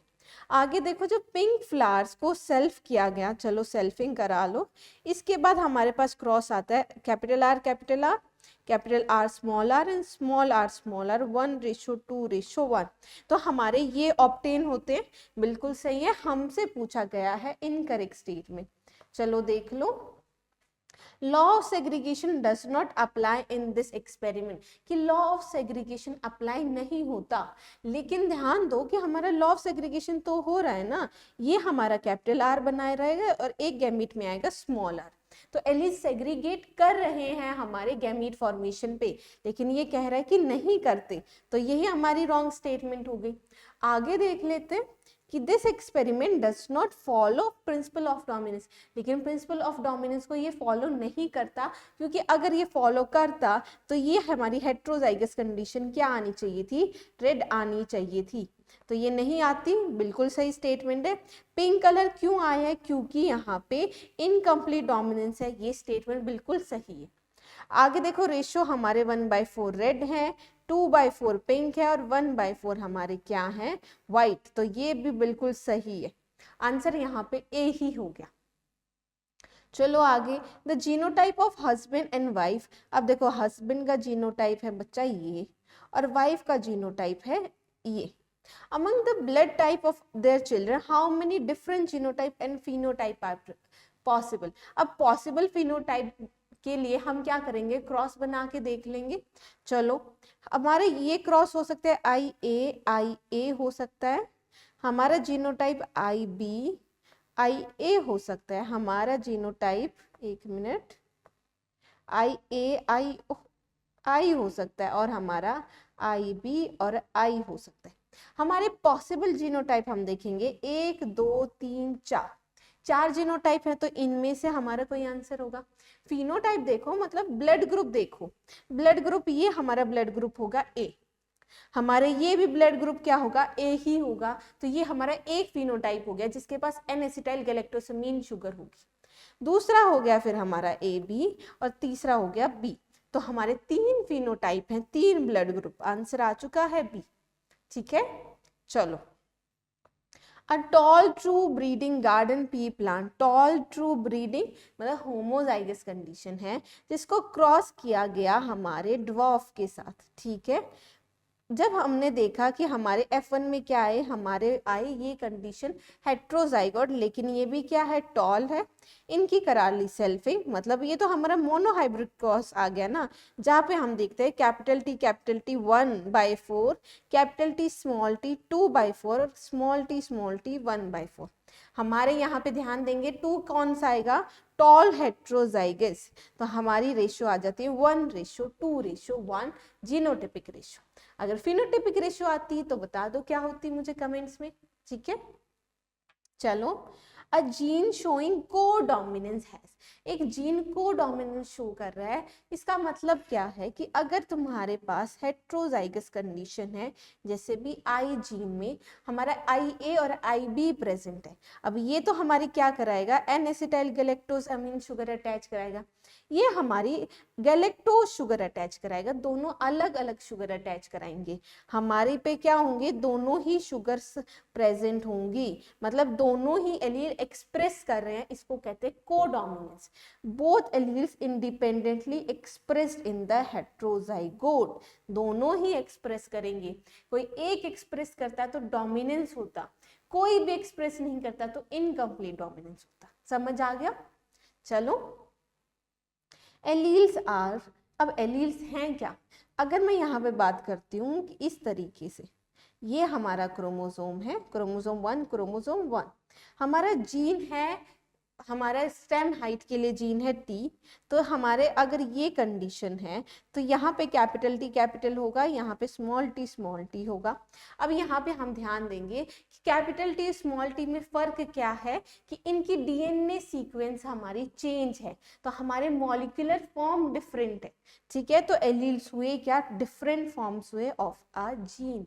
ऑप्शन ए सही हो गया, ठीक है। ये समझ आ गया, एलील कुछ नहीं है, हमारी डीएनए की थोड़ी सी सीक्वेंस चेंज हो गई, जिसकी वजह से अगर उसको डॉल बनाना था तो वो ड्वार्फ बना रहे, ठीक है। आगे चलो, मल्टीपल एलील्स आर प्रेजेंट। अब मल्टीपल एलील्स कहाँ पे प्रेजेंट होंगे, एलील हो या मल्टीपल एलील हो, एक इंडिविजुअल में हमारे प्रेजेंट होते हैं। यहीं पे बताया था ना, यहाँ पे एक मिनट, एक बार रुक जाओ, यहाँ पे बताया था ना कि हमारे कहाँ पे प्रेजेंट होंगे, ये हमारा दोनों ही क्रोमोसोम कौन से हैं, क्रोमोसोम 1 है, क्रोमोसोम 1 है, हमारे एलील्स प्रेजेंट होते हैं at the same locus of the homologous chromosome. तो यहाँ पे ऑप्शन आ चुका है at the same locus of chromosome. लेकिन आगे देखो, हमारे और कहाँ होंगे, नॉन सिस्टर क्रोमेटिड पे तो प्रेजेंट नहीं होते, सिस्टर पे प्रेजेंट होते हैं, ये दोनों आपस में सिस्टर क्रोमेटिड है। ऑन डिफरेंट क्रोमोसोम, एक क्रोमोसोम 1 एक क्रोमोसोम 2, ऐसा भी नहीं होगा। ऑन डिफरेंट लोसाई, ये भी सारे गलत है, सेम लोकस पे प्रेजेंट होता है, same homologous chromosome. Option A सही हो गया बच्चा। आगे देखो, a man with blood group A, अब मैन का ब्लड ग्रुप ए है, कंडीशन हमारी दो हो सकती हैं, ये भी हो सकती है और ये भी जीनोटाइप हो सकता है। ब्लड ग्रुप बी है हमारी मदर का, तो हमारी कंडीशन क्या हो सकती है, ये भी हो सकती है और ये भी कंडीशन हो सकती है, ठीक है। आगे चलो, what are the possible blood group, हमें ये बताना है ब्लड ग्रुप पॉसिबल कौन कौन से। अब अगर बात करें, अब पॉसिबल ब्लड ग्रुप के लिए अगर हम इन दोनों का क्रॉस कराते तो यहाँ पे तो सिर्फ ये पॉसिबिलिटी आ रही है कि हमारे पास ऑफस्प्रिंग का जो ब्लड ग्रुप है वो ए बी होगा। लेकिन अगर मैं कंडीशन की बात करती हूँ इन दोनों की, यहाँ पे अगर मैं क्रॉस कराती हूँ, यहाँ पे मैक्सिमम हमारे जीनोटाइप बनेंगे। कैसे बनेंगे, देखो, आई ए आई बी, आई ए आई बी, आई ए आई, ठीक है, आई बी और आ जाता है हमारा आई और आई। यहाँ पे देखो ब्लड ग्रुप कौन सा है, ए बी ब्लड ग्रुप आ गया, हाँ जी, पॉसिबल है, मतलब A B, A blood group भी पॉसिबल है, बी ब्लड ग्रुप भी और ओ ब्लड ग्रुप भी। इस केस में हमारे चारों ही ब्लड ग्रुप पॉसिबल हैं, ऑप्शन ए सही, ठीक है। चलो, अब आगे आ जाते हैं इनहेरिटेंस ऑफ टू जीन्स। यहाँ पे हमारा लॉ कौन सा आया था, लॉ ऑफ इंडिपेंडेंट असॉर्टमेंट, कि दो जीन्स हमारे नेक्स्ट जनरेशन में जाने के टाइम पे या गैमीट फॉर्मेशन के टाइम पे आपस में इंडिपेंडेंटली असॉर्ट करते हैं, एक दूसरे पे कोई इन्फ्लुएंस नहीं डालते। अब यहाँ पे लॉ ऑफ इंडिपेंडेंट असॉर्टमेंट का एक्सेप्शन था, एक बहुत इंपॉर्टेंट एग्जाम्पल, जो कि है बच्चा लिंकेज। अब लिंकेज बहुत इंपॉर्टेंट है, पहले बताओ किसने दी थी, मॉर्गन सर ने दी थी, टी.एच. मॉर्गन, जब वो काम कर रहे थे ड्रोसोफिला मेलानोगास्टर, ड्रोसोफिला मेलानोगास्टर पे काम कर रहे थे, ठीक है। अब यहाँ पे देखते हैं, एक बार समझ लेते हैं, ब्रीफ में कर लेते हैं, ओके, कोई प्रॉब्लम नहीं है। यहाँ पे ध्यान दो कि उन्होंने 3 कैरेक्टर लिए थे और वो तीनों कैरेक्टर एक्स लिंक थे, मतलब वो कौन से क्रोमोसोम पे प्रेजेंट है, एक्स क्रोमोसोम पे। अब वो 3 कैरेक्टर में एक पहला कैरेक्टर था आई कलर। अब आई कलर की बात करें तो डोमिनेंट क्या है उसकी, रेड आई, और रिसेसिव क्या है हमारी, वाइट आई ट्रीट। आगे देखते हैं बॉडी कलर। अब बॉडी कलर में हमारा डोमिनेंट है बच्चे ब्राउन बॉडी और हमारा रिसेसिव है येलो बॉडी। फिर आ जाते हैं हमारे थर्ड कैरेक्टर पे जो कि था size of wings. Wing size जहां पे अगर हम बात करें डोमिनेंट है नॉर्मल साइज के विंग्स और हमारे रिसेसिव है मिनिएचर विंग्स। इतना क्लियर है कि नहीं? आगे चलते हैं क्रॉस पे। क्रॉस पे ध्यान दो, सबसे पहले उन्होंने क्या किया, उन्होंने रिसेसिव फीमेल ली येलो और वाइट फीमेल ली, और हमारा जो मेल लिया वो था डोमिनेंट ब्राउन बॉडी और रेड। ठीक है, हमारी वाइल्ड कंडीशन डोमिनेंट कंडीशन के लिए हमारे ऐसे प्लस साइन डिनोट किया। आगे देखते हैं F1 प्रोजेनी में हुआ क्या, इस क्रोमोसोम को मेल के एक्स क्रोमोसोम के साथ कर दो क्रॉस, बिल्कुल, फिर इसी क्रोमोसोम को हमारे Y के साथ कर दो, ये हमारी F1 प्रोजेनी पॉसिबल है। यहाँ पे हम ध्यान दें तो हमारी जो फीमेल है वो हमारी डोमिनेंट है, इनके पास देखो डोमिनेंट एलील प्रेजेंट है, हमारी ब्राउन बॉडी रेड है। आगे देखो हमारे मेल क्या आया है, रिसेसिव मेल आया, क्योंकि येलो और व्हाइट आई आई। ठीक है, हमें क्या करना है, हमें बस क्रॉस कराना है और हमें देखना है कितने कॉम्बिनेशन हमारे पॉसिबल है।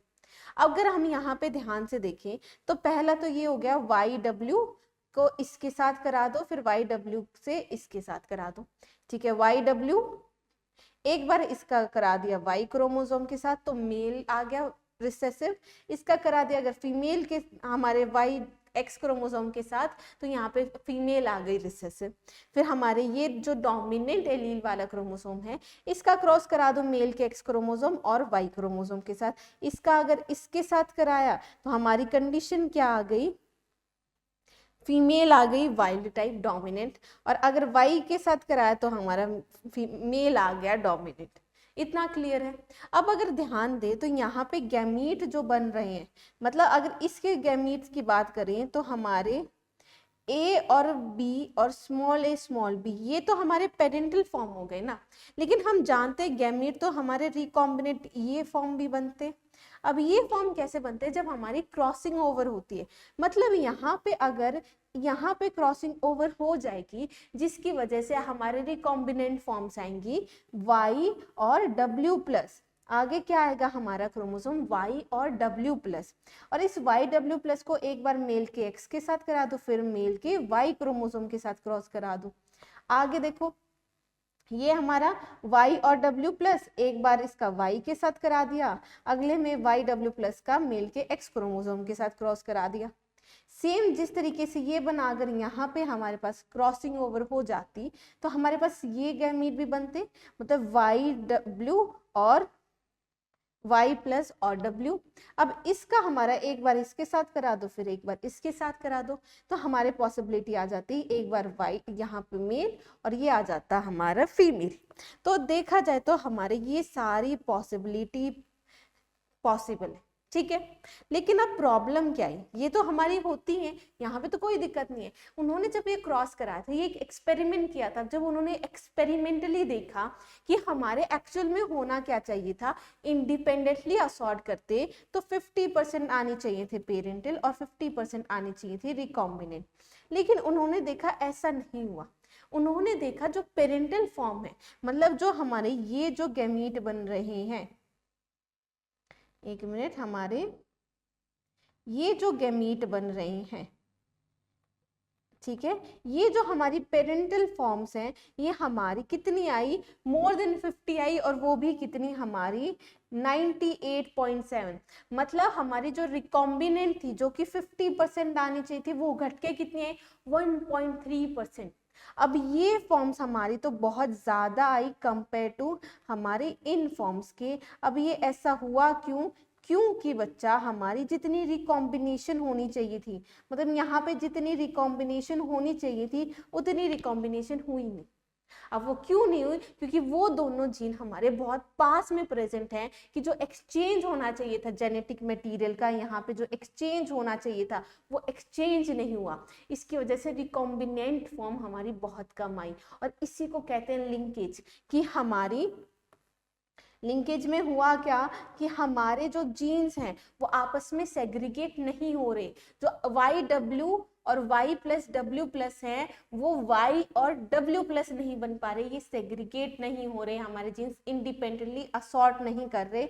इसी को कहते हैं कि ये दोनों आपस में क्या है, लिंक्ड हैं, फिजिकली एसोसिएटेड हैं, कि हमारे सेम फॉर्म में अगली जनरेशन में जाना चाहते हैं, और इसी को कहते हैं लिंकेज। अब ध्यान देने की क्या चीज है, जितना कम हमारा डिस्टेंस होगा, ठीक है, जितना कम हमारे दो जीन्स के बीच में डिस्टेंस होगा उतना ही ज्यादा वो चाहेंगे अगली जनरेशन में साथ जाना, मतलब उतनी ही ज्यादा होगी हमारे पास लिंकेज। जितना कम डिस्टेंस उतनी ज्यादा लिंकेज।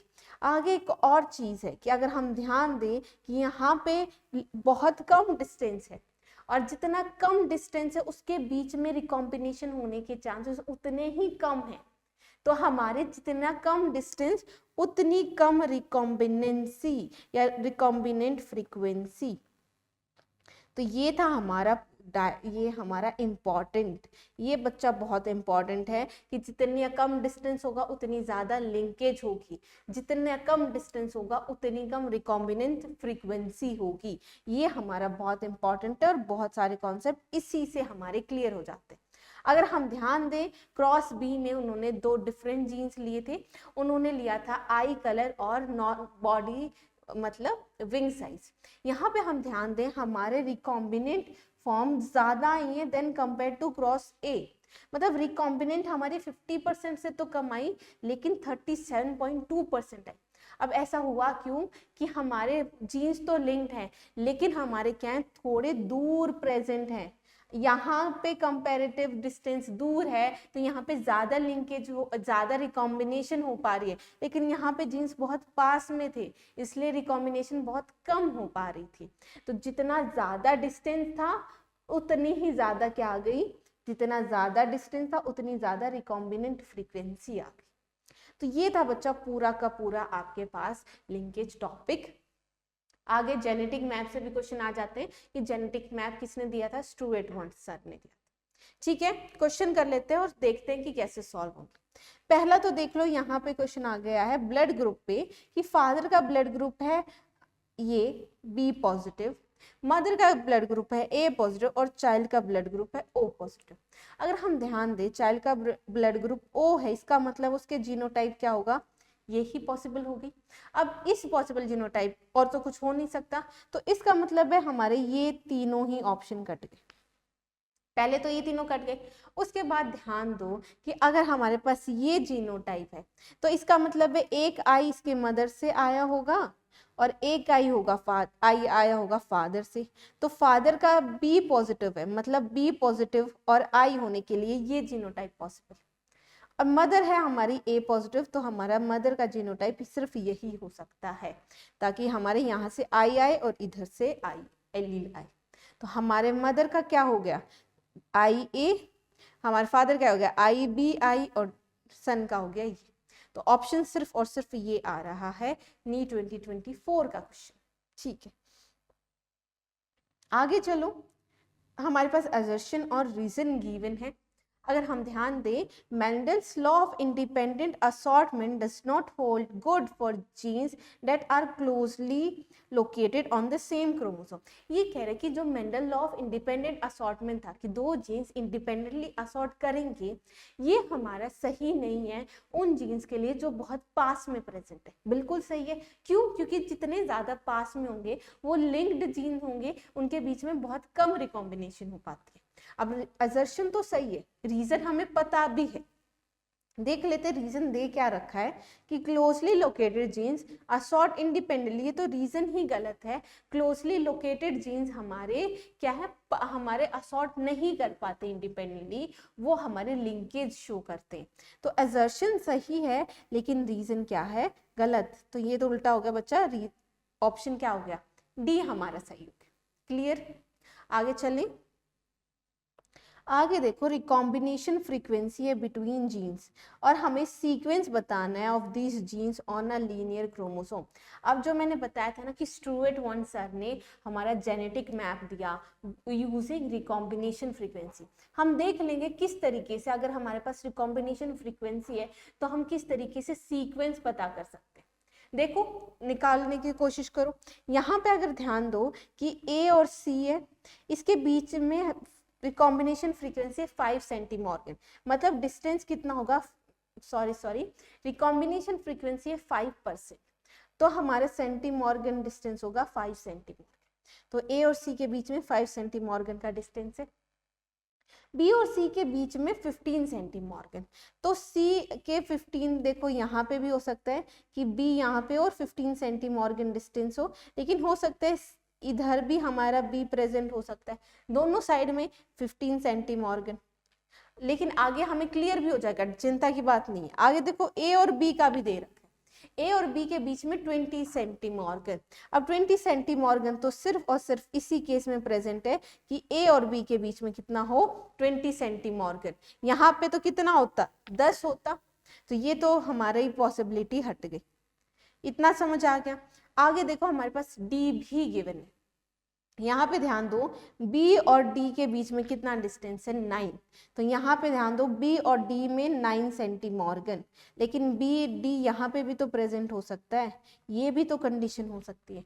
लेकिन आगे क्लियर करने के लिए C और D के बीच में दे रखा है 20 सेंटीमॉर्गन, तो हमारे 24 सेंटीमॉर्गन, तो हमारा कितना हो गया, C और D के बीच में कितना हो गया, 9 + 15 24 सेंटीमॉर्गन हो गया।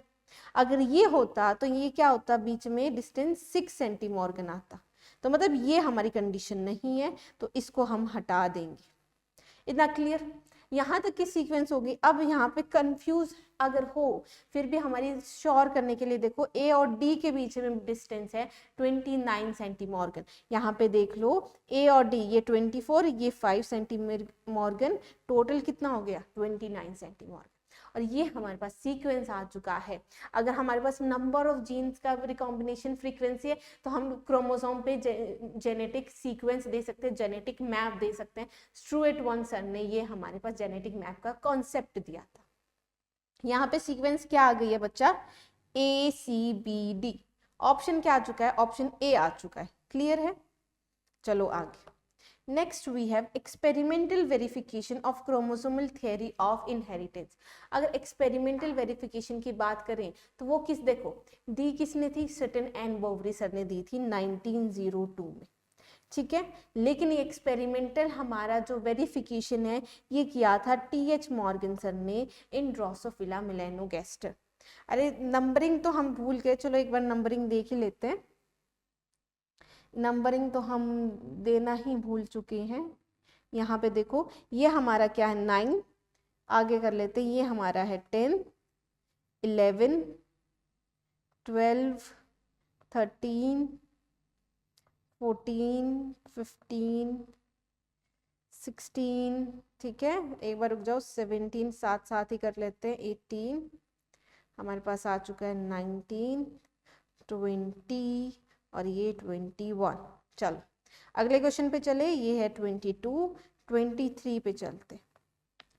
यहाँ पे ध्यान दो, what map unit is adopted on the construction of genetic map. देखो अगर हम बात करें, मैंने बताया ना रिकॉम्बिनेशन फ्रीक्वेंसी से उसका डिस्टेंस पता चल जाता है। जितनी ज़्यादा रिकॉम्बिनेशन फ्रीक्वेंसी होगी उतना ही तो ज़्यादा डिस्टेंस होगा। तो हम क्या कह सकते हैं कि 1% अगर रिकॉम्बिनेशन फ्रीक्वेंसी है तो हमारा 1 सेंटीमॉर्गन डिस्टेंस होगा। तो ये किसको ही कैसे लिख रखा है, 1 unit of distance between genes representing 1% cross over या 1% रिकॉम्बिनेशन। ऑप्शन डी सही हो गया 23। चलो आगे चलो 24। अगर आपको कोई क्वेश्चन में दिक्कत भी है तो आप ये नंबरिंग डाल के हमें बता भी सकते हैं, ठीक है। चलो आगे चलो, the frequency of recombination between genes present on the same chromosome. हमारे बात को देखो कि as a measure of distance between genes, कि रिकॉम्बिनेशन फ्रीक्वेंसी से हम क्या बता सकते हैं, मेजर ऑफ डिस्टेंस, डिस्टेंस बता सकते हैं दो जीन्स का। तो ये किसने दिया था, एल्फ्रेड स्टुअर्ट वन सर ने दिया था। तो 24 का क्या हो गया, डी हो गया। यही तो था जेनेटिक मैप का कॉन्सेप्ट। क्लियर है? चलो आगे। In a test cross involving F1 dihybrid, more parental offspring were produced than recombinant। इसका मतलब है कि हम ध्यान से तो यही तो लिखा है कि हमारे पेरेंटल टाइप ऑस्प्रिंग ज्यादा है रिकॉम्बिनेंट टाइप की, मतलब रिकॉम्बिनेशन जितनी होनी चाहिए थी उससे कम हो रही है। अब इसका मतलब क्या है कि दो जीन्स आपस में लिंक्ड हैं, और लिंक तभी होंगे जब वो सेम ही क्रोमोसोम पे प्रेजेंट होंगे। अगर डिफरेंट क्रोमोसोम पे हमारे जीन्स प्रेजेंट हैं तो वो कभी भी लिंक नहीं होते, हमेशा law of independent assortment show करते। यहाँ पे देखो, the two genes are linked and present on the same chromosome. Option क्या हो गया, ऑप्शन ए ही सही हो गया। क्वेश्चन नंबर है 25। क्लियर है? तो हमारे लिंक जीन्स हमेशा सेम क्रोमोसोम पे प्रेजेंट हैं और हमारे पास में प्रेजेंट है। ठीक है, चलो 26 पे चलो कि टर्म लिंकेज। अब लिंकेज फिनोमिना हमारे, और किसने दिया था, टीएच मॉर्गन सर ने दिया था, और टर्म भी किसने दी थी, टीएच मॉर्गन सर ने। हमारे कौन से ऑर्गेनिज्म पे काम कर रहे थे, ड्रोसोफिला मेलानोगास्टर। ठीक है, ऑप्शन सी सही है। चलो अगले टॉपिक पे आ जाते हैं। अगला टॉपिक है पॉलीजेनिक इनहेरिटेंस। पॉलीजेनिक, देखो पॉली का मतलब है मैनी, जीन्स का मतलब है जीन्स। जब बहुत सारे जीन्स, जब मैनी जीन्स कंट्रोल आ सिंगल कैरेक्टर, तो उसको क्या कहते हैं, पॉलीजेनिक इनहेरिटेंस कहते हैं। अगर आप ध्यान दें कि देखो, आपने देखा है कि अगर हमने पी प्लांट में फ्लावर के कलर की बात की तो वॉयलेट है या वाइट है। ठीक है, कितना डिस्टिंक्शन है। क्या आप रियल लाइफ में ह्यूमन स्किन कलर में ये देखते हैं कि एकदम गोरा है या कोई काला है? नहीं, हम देखते हैं रेंज ऑफ फिनोटाइप प्रेजेंट है। अब वो रेंज ऑफ फिनोटाइप मतलब हमारा फिनोटाइप क्या शो करता है, एक ग्रेडियंट शो करता है, and that is because it is controlled by 3 और मोर देन 3 जीन्स। उसी को क्या कहते हैं, हमारे पॉलीजेनिक इनहेरिटेंस कहते हैं। और यहाँ पे एक इंपॉर्टेंट चीज ये भी है कि जीन्स के साथ साथ हमारे, इसलिए इसको क्या कहते हैं, क्वांटिटेटिव इनहेरिटेंस भी कहते हैं, क्योंकि फिनोटाइपिक ग्रेडियंट शो करता है। चलो अब आगे चलते हैं। यहाँ पे देखो, which one of the following characteristic represent inheritance of blood group. अब इनहेरिटेंस ऑफ ब्लड ग्रुप देखो, डोमिनेंस भी शो करते हैं कि आई एलील्स हमारे डोमिनेंट है आई एलील के ऊपर। कोडोमिनेंस भी शो करता है कि आई ए और आई बी आपस में कोडोमिनेंट है, दोनों ही एक्सप्रेस करते हैं हेट्रोजाइगस कंडीशन में। मल्टीपल एलिलिज्म भी शो कर रहा है कि एक ही जीन के 3 एलील प्रेजेंट है हमारी पॉपुलेशन में, तो मल्टीपल एलिलिज्म भी है। ना तो इनकम्प्लीट डोमिनेंस है, ना ही पॉलीजेनिक। पॉलीजेनिक तो तब होता जब हमारे 3 से ज्यादा जीन एक कैरेक्टर को कंट्रोल करते। यहाँ तो सिंगल जीन है ना बच्चे, आई जीन सिंगल जीन है, एलील ज्यादा है, तो कंफ्यूजन नहीं होना है, यहाँ पे आंसर आ जाएगा बी। चलो आगे, अगला टॉपिक आ चुका है प्लियोट्रॉपी। प्लियोट्रॉपी एकदम हमारा उल्टा है, किसके, हमारे पॉलीजेनिक के। पॉलीजेनिक में मैनी जीन्स कंट्रोल करते थे सिंगल कैरेक्टर को, यहाँ पे सिंगल जीन कंट्रोल करता है मैनी कैरेक्टर्स को, या मैं कहूँ मैनी फिनोटाइप्स को अफेक्ट करता है। इसको कहते हैं प्लियोट्रॉपी। और एग्जाम्पल बहुत इंपॉर्टेंट है, स्टार्च ग्रेन साइज हमारा, जो कि बी जीन कंट्रोल करता है, और B gene starch grain size को कंट्रोल करता है, उसके साथ साथ सीड शेप भी कंट्रोल करता है। क्लियर है? चलो आगे कि फिनोमिना ऑफ प्लियोट्रॉपिज्म रेफर्स टू, या प्लियोट्रॉपिज्म है क्या, कि एक सिंगल जीन है जो एक से ज्यादा फिनोटाइपिक एक्सप्रेशन को कंट्रोल कर रहा है, अफेक्ट कर रहा है। तो यही थी प्लियोट्रॉपी, नीट 2023 में पूछा था। आगे एक बार देखें बाकी ऑप्शन कि more than 2 genes affect single character, तो ये तो हमारा पॉलीजेनिक इनहेरिटेंस हो जाता, गलत है। प्रेजेंस ऑफ सेवरल जीन, अब सेवरल जीन तो बच्चे मल्टीपल एलिलिज्म था ना, तो कंफ्यूज नहीं होना है, तीनों कॉन्सेप्ट एक दूसरे जैसे लगते जरूर हैं पर एक दूसरे जैसे हैं नहीं, डिफरेंट कॉन्सेप्ट है। प्रेजेंस ऑफ 2 एलील्स, ये तो हमारा अलग हो गया। ठीक है, ऑप्शन डी सही है। आगे चलो, हमें क्या बताना है कि मैच करना है कॉलम 1 विद कॉलम 2।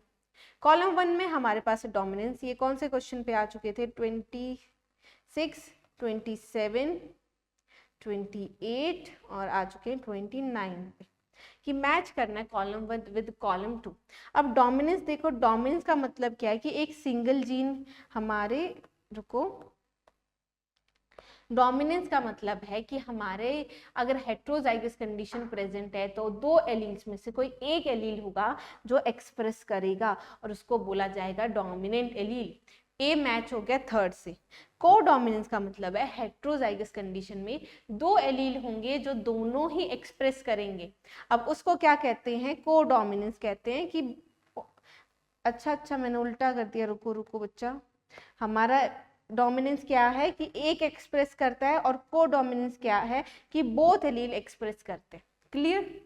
प्लियोट्रॉपी का मतलब क्या है कि एक सिंगल जीन है जो हमारे एक से ज्यादा कैरेक्टर को कंट्रोल करेगा। और पॉलीजेनिक मतलब many genes, polygenic many genes control करेंगे सिंगल कैरेक्टर को। प्लियोट्रॉपी और पॉलीजीन में कभी कंफ्यूज नहीं होना है, कंफ्यूज हो तो याद कर लेना नाम पॉलीजीन मेनी जीन। यहाँ पे देखो ए किसके साथ मैच हो गया, सेकंड, बी थर्ड, C4 और D1 ऑप्शन आ चुका है डी। क्लियर। आगे चलो, आगे हमारे पास है 30th question, pleiotropic gene. Pleiotropic gene होता क्या है, जब वो कंट्रोल कि हमारा एक जीन है, अच्छा पिलोसिन ये भी नहीं है, control is express only in primitive plants, नहीं, एक जीन है जो मल्टीपल ट्रेट्स को क्या करता है, कंट्रोल करता है। ऑप्शन बी हमारा सही हो गया। ठीक है, अगले टॉपिक पे आ चुके हैं सेक्स डिटर्मिनेशन। और बच्चा सेक्स डिटर्मिनेशन से भी हमारा क्वेश्चन फंस जाता है। अब सेक्स डिटर्मिनेशन की मैं बात करूं, यहाँ पे हम पढ़ते हैं क्रोमोसोमल सेक्स डिटर्मिनेशन, कि हमारा सेक्स किसके बेसिस पे है, कि वहां पे कौन सा क्रोमोसोम प्रेजेंट है। यहाँ पे आते हैं दो केस, एक है हमारा मेल हेट्रोगेमिटी। मेल हेट्रोगेमिटी का मतलब है कि जो मेल है वो दो टाइप के गैमीट बनाता है। यहाँ पे हम दो टाइप के सेक्स डिटर्मिनेशन पढ़ते हैं, XX और XO। ये होते हैं फीमेल, ये होते हैं मेल। XX और XY तो हमारे ये क्या है, मेल्स है। ठीक है, अब यहाँ पे अगर ध्यान दोगे तो ये मेल्स है, तो हमारे XO मतलब हमारे दो टाइप के गैमीट बनेंगे। एक के गैमीट के पास एक X क्रोमोसोम होगा, दूसरे गैमीट के पास कोई सेक्स क्रोमोसोम प्रेजेंट नहीं होगा। ठीक है, देखा जाता है ग्रास हॉपर। दूसरा है हमारे पास XX और XY। मेल हमारा क्या है, XY है।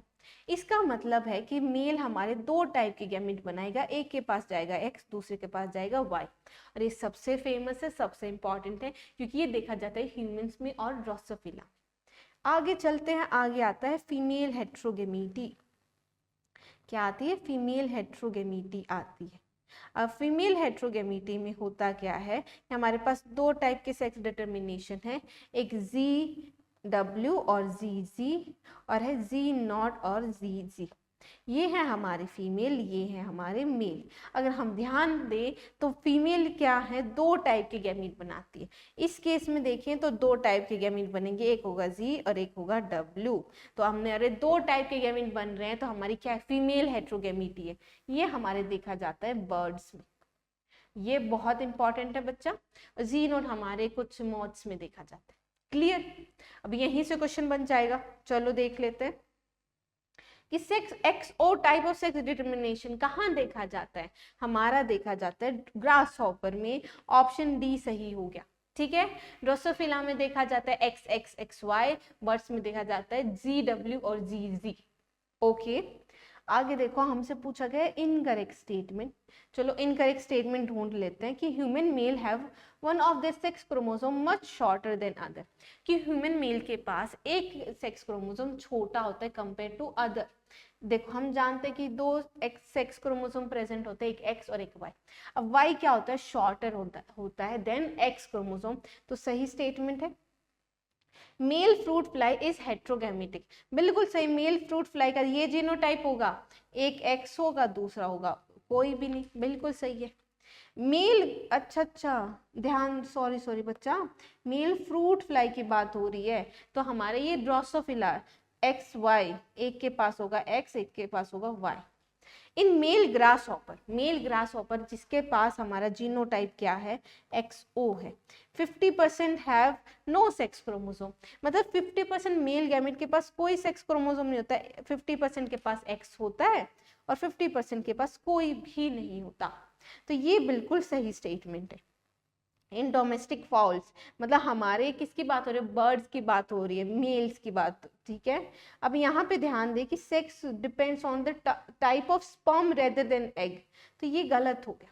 कैसे? क्योंकि हमारा देखा जाता है जी टाइप का सेक्स डिटर्मिनेशन, ये क्या है, फीमेल बनाएगी 2 टाइप के गैमीट, एक बनाएगी जी, दूसरे बनाएगी W। अब यहाँ पे 2 टाइप के गैमीट कौन बना रही है, फीमेल बना रही है। तो अब एग पे डिपेंड करता है कि आगे की जनरेशन में मेल बनेगा कि फीमेल बनेगा। अगर W आगे फर्टिलाइज करता है, मतलब W एग जो है वो फर्टिलाइज होती है तो हमारी फीमेल बनती है, लेकिन Z एग हमारी फर्टिलाइज होगी तो हमारे बनेंगे मेल। तो किस पे डिपेंड कर रहा है, हमारी एग पे डिपेंड कर रहा है रेदर देन स्पर्म। तो ये तो इनकरेक्ट था और हमसे यही पूछा था, ऑप्शन डी सही हो गया। आगे चलो, which of the following pair is wrongly matched, हमसे पूछा गया कौन सा रॉन्गली मैच्ड है। TH मॉर्गन सर ने लिंकेज दी थी, बिल्कुल, physical association of genes, Drosophila में, सही है। XO type of sex determination grasshopper में देखी जाती है, बिल्कुल सही है। ABO ब्लड ग्रुप हमारा कोडोमिनेंस शो करता है, IA कोडोमिनेट विद IB, हाँ जी। स्टार सिंथेसिस होती है बच्चा, मल्टीपल एलील्स में अगर हम ध्यान दें तो स्टार सिंथेसिस का मतलब क्या है कि हमारे, अच्छा बच्चे, स्टार सिंथेसिस, सॉरी यहाँ पे मल्टीपल एलिलिज्म नहीं देखा जाता। ये किसका एग्जाम्पल है, प्लियोट्रॉपी का एग्जाम्पल है, प्लियोट्रॉपी, क्योंकि हमारे स्टार सिंथेसिस में B जीन 2 कैरेक्टर को कंट्रोल करता है, एक है सीड शेप और दूसरा क्या है हमारा स्टार्च ग्रेन, ठीक है। तो ये हमारे 2 अलग अलग कैरेक्टर हो गए, ऑप्शन ए सही हो गया। आगे चलो, अगला टॉपिक है म्यूटेशन पे देख लेते क्वेश्चन क्या है। Mechanism that cause a gene to move from one linkage group to another, फिर से मैं नंबरिंग भूल चुकी हूँ, एक बार रुक जाओ। 30, ये आ चुका है 31, ये आ चुका है 32, फिर आ चुके हैं 33, आ चुके हैं फिर हम अपने 34th क्वेश्चन पे। आगे देखो, mechanism that causes a gene to move from one linkage to another. अब ये जो लिंकेज ग्रुप है इसका क्या मतलब है, अगर मैं बात करती हूँ कि हमारा क्रोमोसोम 1 है, अब जितने पेयर ऑफ होमोलोगस क्रोमोसोम होते हैं उतने ही लिंकेज ग्रुप है, ये दोनों हमारे होमोलोगस क्रोमोसोम 1 है। तो यहाँ पे हमारे कुछ जीन्स प्रेजेंट होंगे, दोनों पे सेम ही जीन्स प्रेजेंट होंगे, तो ये सारे के सारे जीन्स मिलके एक लिंकेज ग्रुप बनाते हैं। अब टोटल अगर फीमेल की बात करते हैं तो 23 पेयर प्रेजेंट हैं, तो 23 पेयर मतलब 23 लिंकेज ग्रुप। इतना समझ आ गया। अब हमारे क्वेश्चन पे चलते हैं कि लिंकेज ग्रुप क्या हो गया। यहाँ पे पता है ये भी क्वेश्चन आ जाते हैं कि हमारे मेल ह्यूमन में, मतलब बॉय में कितने हमारे लिंकेज ग्रुप प्रेजेंट है, ये मैं नहीं बताऊंगी, ये मुझे कमेंट सेक्शन में जवाब चाहिए। अच्छा क्वेश्चन, ठीक है। आगे देख लो कि मैकेनिज्म क्या है जहां पे एक जीन मूव कर जाता है एक लिंकेज ग्रुप से अनदर लिंकेज ग्रुप। मतलब क्या कह रहा है कि हमारे एक क्रोमोसोम से अगले क्रोमोसोम में हमारा मूव कर रहा है जीन, ये क्रोमोसोम 1 है, ये क्रोमोसोम 2, यहाँ पे प्रेजेंट थे ABC। हुआ क्या कि यहाँ के जो हैं ये हमारे अलग हो गए, ये हमारे अलग हो गए ABC, और ये जाके जुड़ चुके हैं हमारे दूसरे क्रोमोसोम पे, यहाँ पे ABC, इस तरीके से। तो इस ट्रांसलोकेशन कहते हैं इसको, कि एक क्रोमोसोम से दूसरे क्रोमोसोम पे सेगमेंट अटैच हो जाता है, इसको कहते हैं ट्रांसलोकेशन। सी ऑप्शन सही हो गया। अगला टॉपिक आ चुका है बच्चा जेनेटिक डिसऑर्डर, और जेनेटिक डिसऑर्डर बच्चे पूरे चैप्टर का सबसे ज्यादा इंपॉर्टेंट टॉपिक है, ठीक है। जेनेटिक डिसऑर्डर की मैं बात करती हूँ तो यहाँ पे एक क्वेश्चन टाइप आ जाते हैं हमारे सिंड्रोम, हमारे सिंड्रोम से क्वेश्चन आ जाते हैं। सिंड्रोम की अगर मैं बात करती हूँ, हम 3 टाइप के सिंड्रोम पढ़ते हैं। एक तो हमारा डाउन सिंड्रोम, क्या है, डाउन सिंड्रोम। डाउन सिंड्रोम का मतलब है कि हमारी एन्यूप्लॉइडी कंडीशन होगी, मतलब क्रोमोसोम नंबर में चेंज होगा। जहां पे हमारे ह्यूमन में 46 क्रोमोसोम होते हैं, यहाँ पे होते हैं 47। कैसे कि हमारा 46 नॉर्मल तो होंगे ही, एक एक्स्ट्रा कॉपी होगी किसकी, 21st क्रोमोसोम की। ये है डाउन सिंड्रोम, ठीक है। अब सिंड्रोम में बच्चे नंबर ऑफ सिम्टम्स देखे जाते हैं और इसको कहते हैं 21 ट्राइसोमी, क्योंकि देखो यहाँ पे एक 21 क्रोमोसोम है, 46 में 2 21 क्रोमोसोम और है, तो 3 क्रोमोसोम हो गए, ट्राइसोमी। फिर आते क्लाइनफेल्टर सिंड्रोम। क्लाइनफेल्टर सिंड्रोम, ठीक है, हम क्वेश्चन को इस पे पहुंच, ठीक है। यहाँ पे अगर हम ध्यान दें तो यहाँ पे भी एन्यूप्लॉइडी कंडीशन देखी जाती है, 47 थे तो यहाँ पे कितने होंगे, 46 प्लस, सॉरी बच्चा 46 नहीं, देखो 47 क्रोमोसोम, मतलब हमारे एन्यूप्लॉइडी तो है, क्रोमोसोम नंबर तो चेंज हो गया। यहाँ पे प्रेजेंट होते हैं 44 ऑटोसोम्स तो होंगे, उसके साथ होते हैं XXY। अब यहाँ पे कंडीशन क्या होती है कि 2X होने की वजह से फेमाइन कैरेक्टर भी आते हैं, और Y कंडीशन है तो हमारा मेल कैरेक्टर भी है, तो हमारे मेल होते हैं लेकिन विद फ्यू फेमाइन कैरेक्टर्स। आगे चलते हैं हमारे टर्नर सिंड्रोम। टर्नर सिंड्रोम, यहाँ पे अगर हम बात करें तो हमारे पास है एन्यूप्लॉइडी कंडीशन, लेकिन यहाँ पे क्रोमोसोम नंबर है 46 से कम, 45 क्रोमोसोम, जिसमें हमारे पास 44 तो ऑटोसोम्स हैं, उनमें कोई दिक्कत नहीं, लेकिन हमारे पास 2 सेक्स क्रोमोसोम होने चाहिए थे, लेकिन सिर्फ 1 सेक्स क्रोमोसोम, ठीक है, मतलब 2X की जगह सिर्फ 1X क्रोमोसोम है, तो ये हमारी स्टेराइल फीमेल होती है। यहाँ से बहुत क्वेश्चन आता है बच्चा, इंपॉर्टेंट है। फिर हमारा क्वेश्चन फर्स्ट जाता है पेडिग्री चार्ट से, पेडिग्री एनालिसिस से। पेडिग्री एनालिसिस आप जानते हैं कि इसमें हम क्या करते हैं, टाइप ऑफ इनहेरिटेंस ढूंढते हैं चार्ट के बेसिस पे कि हमारा ऑटोसोमल डोमिनेंट है, autosomal recessive, x link dominant या सेक्स लिंक रिसेसिव, ठीक है। फिर हमारा क्वेश्चन बच्चा न्यूमेरिकल आ जाता है, हमारे बिल्कुल सही बात है, न्यूमेरिकल आ जाते हैं हमारे डिसऑर्डर्स पे, कि हमारे पास हमें जीनोटाइप दे दिया और हमें ये बताना है कितनी % हमारी प्रोजेनी है वो अफेक्टेड है। यहाँ पे मेनली अगर मैं बात करूँ तो कलर ब्लाइंडनेस, जो कि क्या एक सेक्स लिंक डिसीज है, कलर ब्लाइंडनेस, हमारी हीमोफीलिया जो भी क्या है एक्स लिंक्ड रिसेसिव डिसीज है, बिल्कुल यहाँ से क्वेश्चन आ जाता है। और एक बहुत इंपॉर्टेंट है बच्चा सिकल सेल एनीमिया, आप जानते हैं और आपको इंपॉर्टेंट याद होना चाहिए कि सिकल सेल एनीमिया में ऑटोसोमल रिसेसिव होती है, ये भी बच्चा बहुत इंपॉर्टेंट है, क्लियर है। अगला हमारा क्वेश्चन है क्वेश्चन नंबर 35। चलो हमें क्या करना है, मैच करना है लिस्ट 1 विद लिस्ट 2।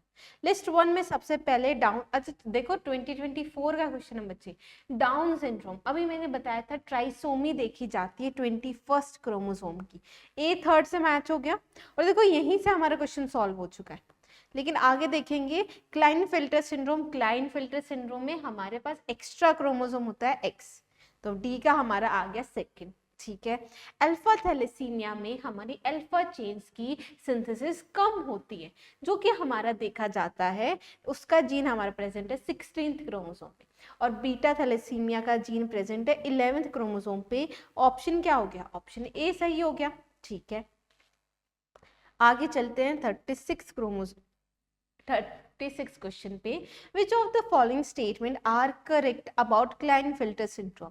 हमारी क्लाइनफेल्टर सिंड्रोम के लिए कौन से स्टेटमेंट्स हमारी सही हैं, चलो देख लेते हैं। This order was first described bye Langdon down in 1866, नहीं, डाउन सर ने डाउन सिंड्रोम दी थी, नाम से याद है इसलिए तो डाउन सिंड्रोम नाम आया था, तो ये तो गलत हो गया, ठीक है। आगे देखो, such an individual has overall masculine development, however the famine character is also express. मैंने बताया था ना क्लाइनफेल्टर सिंड्रोम का हमारा ये जीनोटाइप है ना, अब क्योंकि इसके पास 2 X क्रोमोसोम भी प्रेजेंट है तो हमारे फेमाइन कैरेक्टर भी हैं, और एक Y क्रोमोसोम भी प्रेजेंट है जिसकी वजह से मैस्कुलाइन डेवलपमेंट होती है, तो हमारा ये स्टेटमेंट सही है कि ओवरऑल हो गए वो मैस्कुलाइन डेवलपमेंट, लेकिन कुछ फेमाइन डेवलपमेंट भी देखी जाती हैं जैसे कि डेवलपमेंट ऑफ ब्रेस्ट, तो बी हमारी हो गई सही बच्चा।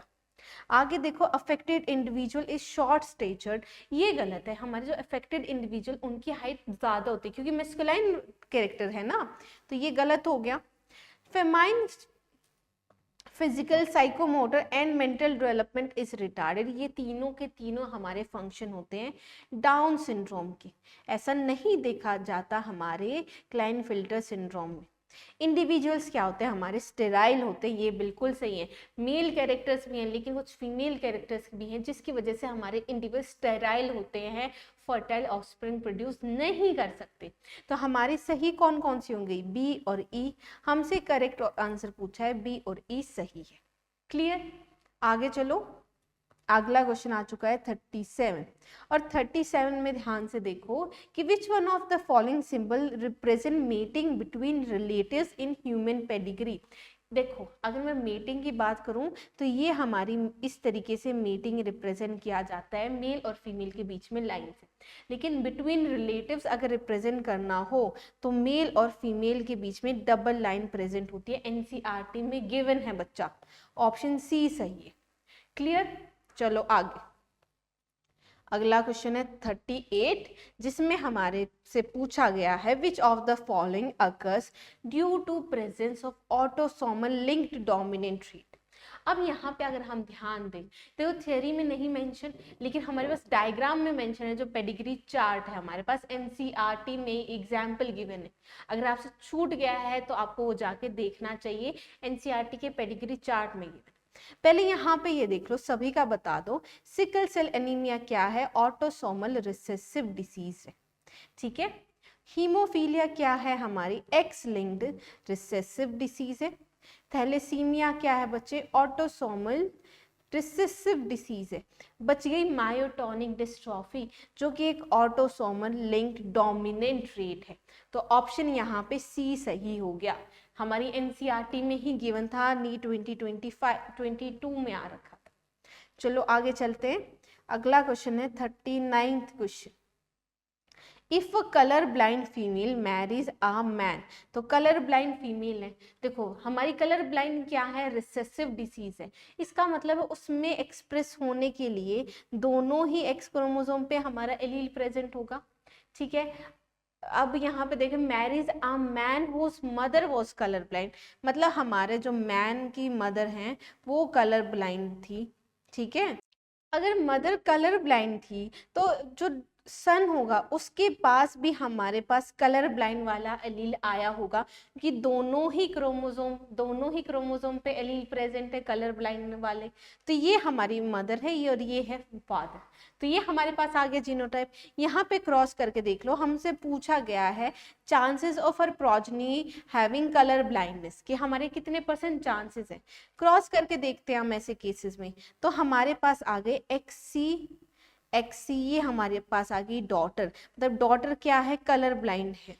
हमारे पास सन क्या है, एक्सी और वाई, तो वाई सन भी क्या है, कलर ब्लाइंड है। तो हमारे पास सारी प्रोजनी क्या आई, कलर ब्लाइंड आई। तो चांसेस कितने कलर ब्लाइंड आने की, 100% चांसेस। ऑप्शन ए सही हो चुका है। चलो आगे, अगला क्वेश्चन आ चुका है 40th क्वेश्चन है, in a cross between male and female both heterozygous for sickle cell anemia।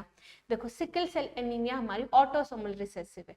अब मेल भी क्या है, हेट्रोजाइगस है, मतलब हेट्रोजाइगस है, और फीमेल भी क्या है, हेट्रोजाइगस। यहाँ पे अगर क्रॉस करके देखें तो हमारे पास ये रेशो आएगी, ठीक है।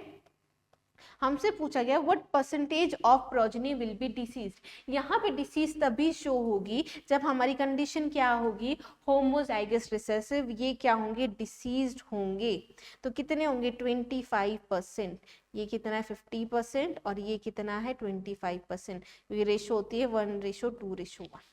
क्लियर है, तो ऑप्शन क्या हो जाएगा, डी ऑप्शन सही हो जाएगा। ओके, चलो अगले क्वेश्चन पे। अगला क्वेश्चन है 41, सिलेक्ट द करेक्ट मैच। चलो हमें करेक्ट मैच बताना है। हीमोफीलिया एक्स लिंक्ड डिसीज है, नहीं बच्चा, हीमोफीलिया सॉरी यहाँ पे ध्यान दो, हीमोफीलिया वाई लिंक्ड बोल रखा है, लेकिन हीमोफीलिया हम जानते हैं एक्स लिंक्ड डिसीज है, रिसेसिव है, तो ये गलत हो गया। फिनाइल कीटोन्यूरिया ऑटोसोमल डोमिनेंट नहीं, फिनाइल कीटोन्यूरिया क्या होती है, ऑटोसोमल रिसेसिव होती है।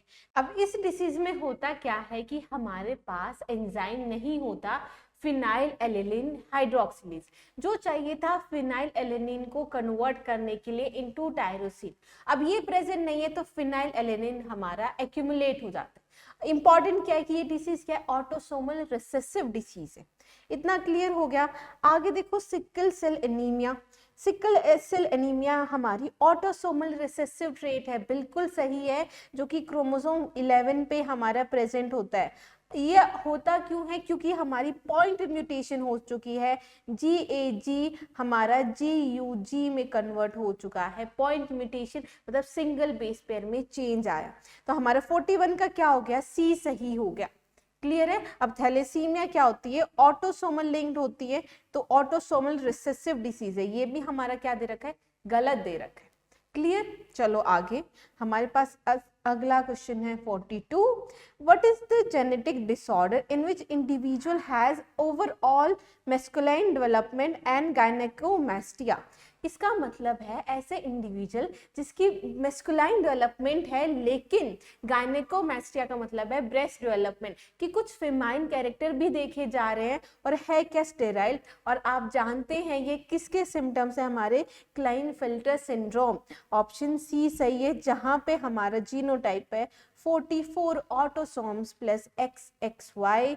Y की वजह से मैस्कुलाइन डेवलपमेंट आई और 2X की वजह से हमारे फेमाइन कैरेक्टर डेवलप हुए। ऑप्शन यहाँ पे हमारे पास आ चुका है, ऑप्शन C सही है। चलो अगला क्वेश्चन जो कि है 43। यहाँ पे अगर ध्यान दें, a woman has x linked condition on one of her X chromosome, this chromosome can be inherited by. यहाँ पे दे रखा है कि हमारा एक वुमेन है जिसके पास हमारा एक्स लिंक्ड कंडीशन है, जिसमें सिर्फ एक क्रोमोसोम पे हमारी disease x linked recessive allele present है। अब यहाँ पे अगर हम ध्यान दें तो हमारी वुमेन क्या है, कैरियर है एक्स लिंक्ड रिसेसिव डिसीज के लिए।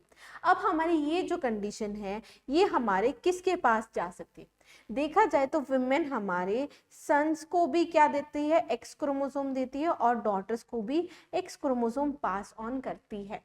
तो हमारा ये जो एक्स एलील है ये हमारे सन के पास भी जा सकता है और डॉटर के पास भी जा सकता है। तो ऑप्शन क्या है, ऑप्शन डी सही। क्लियर है। अगर एक्स लिंक्ड रिसेसिव भी है तो भी यही केस होगा और डोमिनेंट है तो भी यही केस होगा। हमारा जो ये क्रोमोसोम है ये सन के पास भी जा सकता है और डॉटर के पास भी जा सकता है। क्लियर है। अगर मैं बात करती हूँ फादर की, तो फादर का जो एक्स क्रोमोसोम है वो जाता है डॉटर के पास, जिसके पास केस आता है ये, और फादर का जो वाई क्रोमोसोम है वो जाता है सन के पास, जिसकी वजह से जीनोटाइप आता है ये। क्लियर। चलो अब आगे 44 क्वेश्चन है बच्चा हमारा। 44 में देखो, thalassaemia and sickle cell anaemia are cause due to a problem in globin molecule synthesis, select the correct statement. ध्यान दो कि सिकल सेल एनीमिया और थैलेसीमिया दोनों ही हमारे हीमोग्लोबिन से लिंक्ड डिसीजेस हैं, लेकिन दोनों हमारे डिफरेंट है। किस तरीके से, सिकल सेल एनीमिया हमारी क्वालिटेटिव डिसीज है। क्वालिटेटिव डिसीज कैसे हुई, क्योंकि यहाँ पे जो बीटा चेन थी हीमोग्लोबिन की, उसकी हमारी पॉलीपेप्टाइड जो सीक्वेंस थी उसमें चेंज आया। क्या चेंज आया कि 6th पोजीशन पे जहाँ पे ग्लूटामिक एसिड होना चाहिए था उसकी वजह से आ जाता है हमारा वेलिन, जिसकी वजह से 6th पोजीशन हमारी ग्लूटामिक की वजह वेलिन आ गया, जिसकी वजह से हमारी जो शेप थी आरबीसी की बाइकॉन्केव शेप थी वो सिकल शेप में चेंज हो गई। अब देखा जाए क्या है, क्वालिटेटिव चेन है, एमिनो एसिड चेंज हो गया। लेकिन हम देखते हैं हमारे थैलेसीमिया में, थैलेसीमिया में क्या होता है, रिड्यूस्ड सिंथेसिस हो जाती है हमारी ग्लोबिन चेंज की, reduction in synthesis of globin chain. मतलब हमारी क्या होती है कि जो ग्लोबिन चेन की अमाउंट है वो कम हो जाती है। तो ये कैसा कैरेक्टर है हमारा, क्वांटिटेटिव चेंज है। ये क्या है, क्वांटिटेटिव चेंज है। हमारे मेजरमेंट जिसको हम मेजर कर सकते हैं वो क्या है, क्वांटिटेटिव। तो हमारा चेंज हो रहा है। क्लियर है। अब यहाँ पे ध्यान देंगे स्टेटमेंट में क्या लिख रखा है कि both are due to quantitative defect, नहीं। Thalassaemia is due to less synthesis of globin molecule. Thalassaemia क्यों होती है? क्योंकि हमारे ग्लोबिन मॉलिक्यूल की हमारी सिंथेसिस क्या हो जाती है? कम। अल्फा थैलेसीमिया में अल्फा ग्लोबिन, अल्फा चेन हमारी कम बनेगी, बीटा थैलेसीमिया में बीटा चेन कम बनेगी। ऑप्शन बी ही हमारा क्या है 44 का सही। ठीक है, आगे देखो sickle cell is due to quantitative, तो ये हमारा गलत हो गया। क्वालिटेटिव चेंज है, बोथ ड्यू टू क्वालिटेटिव, ये भी गलत है। हमारा क्वेश्चन बी सही है। आगे चलते हैं, हमारे पास 45th क्वेश्चन आ चुका है। A disease caused by autosomal primary disjunction. अब ऑटोसोमल प्राइमरी डिसजंक्शन का मतलब क्या है, पहले ये समझो कि अगर हमारी डिसजंक्शन नहीं हो पाती है उसकी वजह से होता क्या है? Aneuploidy condition. मतलब अगर आप समझो कि हमारे पास यहाँ पे होमोलोगस पेयर है, क्रोमोसोम 1 और क्रोमोसोम 1, यहाँ पे डिसजंक्शन होना चाहिए था मियोसिस 1 में, एनाफेज 1 में, लेकिन डिसजंक्शन नहीं हो पाया, जिसकी वजह से हुआ क्या कि जो हमारे मियोसिस 1 के प्रोडक्ट्स थे, एक में तो कोई भी हमारा होमोलोगस पेयर नहीं गया, इस दूसरे में क्या चले गए? 2 होमोलोगस पेयर चले गए। समझ गए यहाँ पे? जिसकी वजह से आगे कंडीशन क्या होगी कि हमारे यहाँ पे बच्चा होगा क्या कि हमारे सेम क्रोमोसोम हमारे 2 बार प्रेजेंट होंगे गैमीट। समझ आया कि गैमीट में जहां पे एक क्रोमोसोम 1 की एक ही पैर, एक ही क्रोमोसोम होना चाहिए था, वहां पे दोनों ही प्रेजेंट है, इस तरीके से। क्लियर है? अब इसकी वजह से हमारा जो क्रोमोसोम नंबर है कि समझो अगर ये एक हमारा गैमीट है, ये दूसरे गैमीट से आके फर्टिलाइज करता है जिसके पास खुद एक क्रोमोसोम 1 है, तो अब ये फर्टिलाइजेशन के बाद होगा क्या कि हमारा जो जाइगोट बनेगा उसमें क्रोमोसोम 1 की कितनी कॉपीज प्रेजेंट होंगी बच्चा? 3 कॉपी प्रेजेंट होगी। कितने होमोलोगस पेयर होने चाहिए? 2 क्रोमोसोम होने चाहिए क्रोमोसोम 1, लेकिन ये क्या है? 3 प्रेजेंट है, तो ये कंडीशन क्या आ जाएगी? हमारी एन्यूप्लॉइडी कंडीशन आ जाएगी, जो कि होती है हमारे प्राइमरी नॉन डिसजंक्शन से। क्लियर है? तो पहली तो चीज ये है कि हमारी एन्यूप्लॉइडी कंडीशन आ जाएगी, जो कि हमारे सिकल सेल एनीमिया में भी होती है और टर्नर सिंड्रोम में भी होती है। ये हम जानते हैं कि हमारा एन्यूप्लॉइडी होके सिकल सेल, टर्नर सिंड्रोम में बच्चे क्लाइनफेल्टर, सॉरी सिकल सेल नहीं, क्लाइनफेल्टर सिंड्रोम में 44 क्रोमोसोम प्लस XXY, मतलब एक क्रोमोसोम ज्यादा होता है। टर्नर सिंड्रोम में होते हैं 44 प्लस X, एक क्रोमोसोम हमारा कम होता है। लेकिन यहाँ पे ध्यान देने की चीज क्या है? ऑटोसोमल होगी।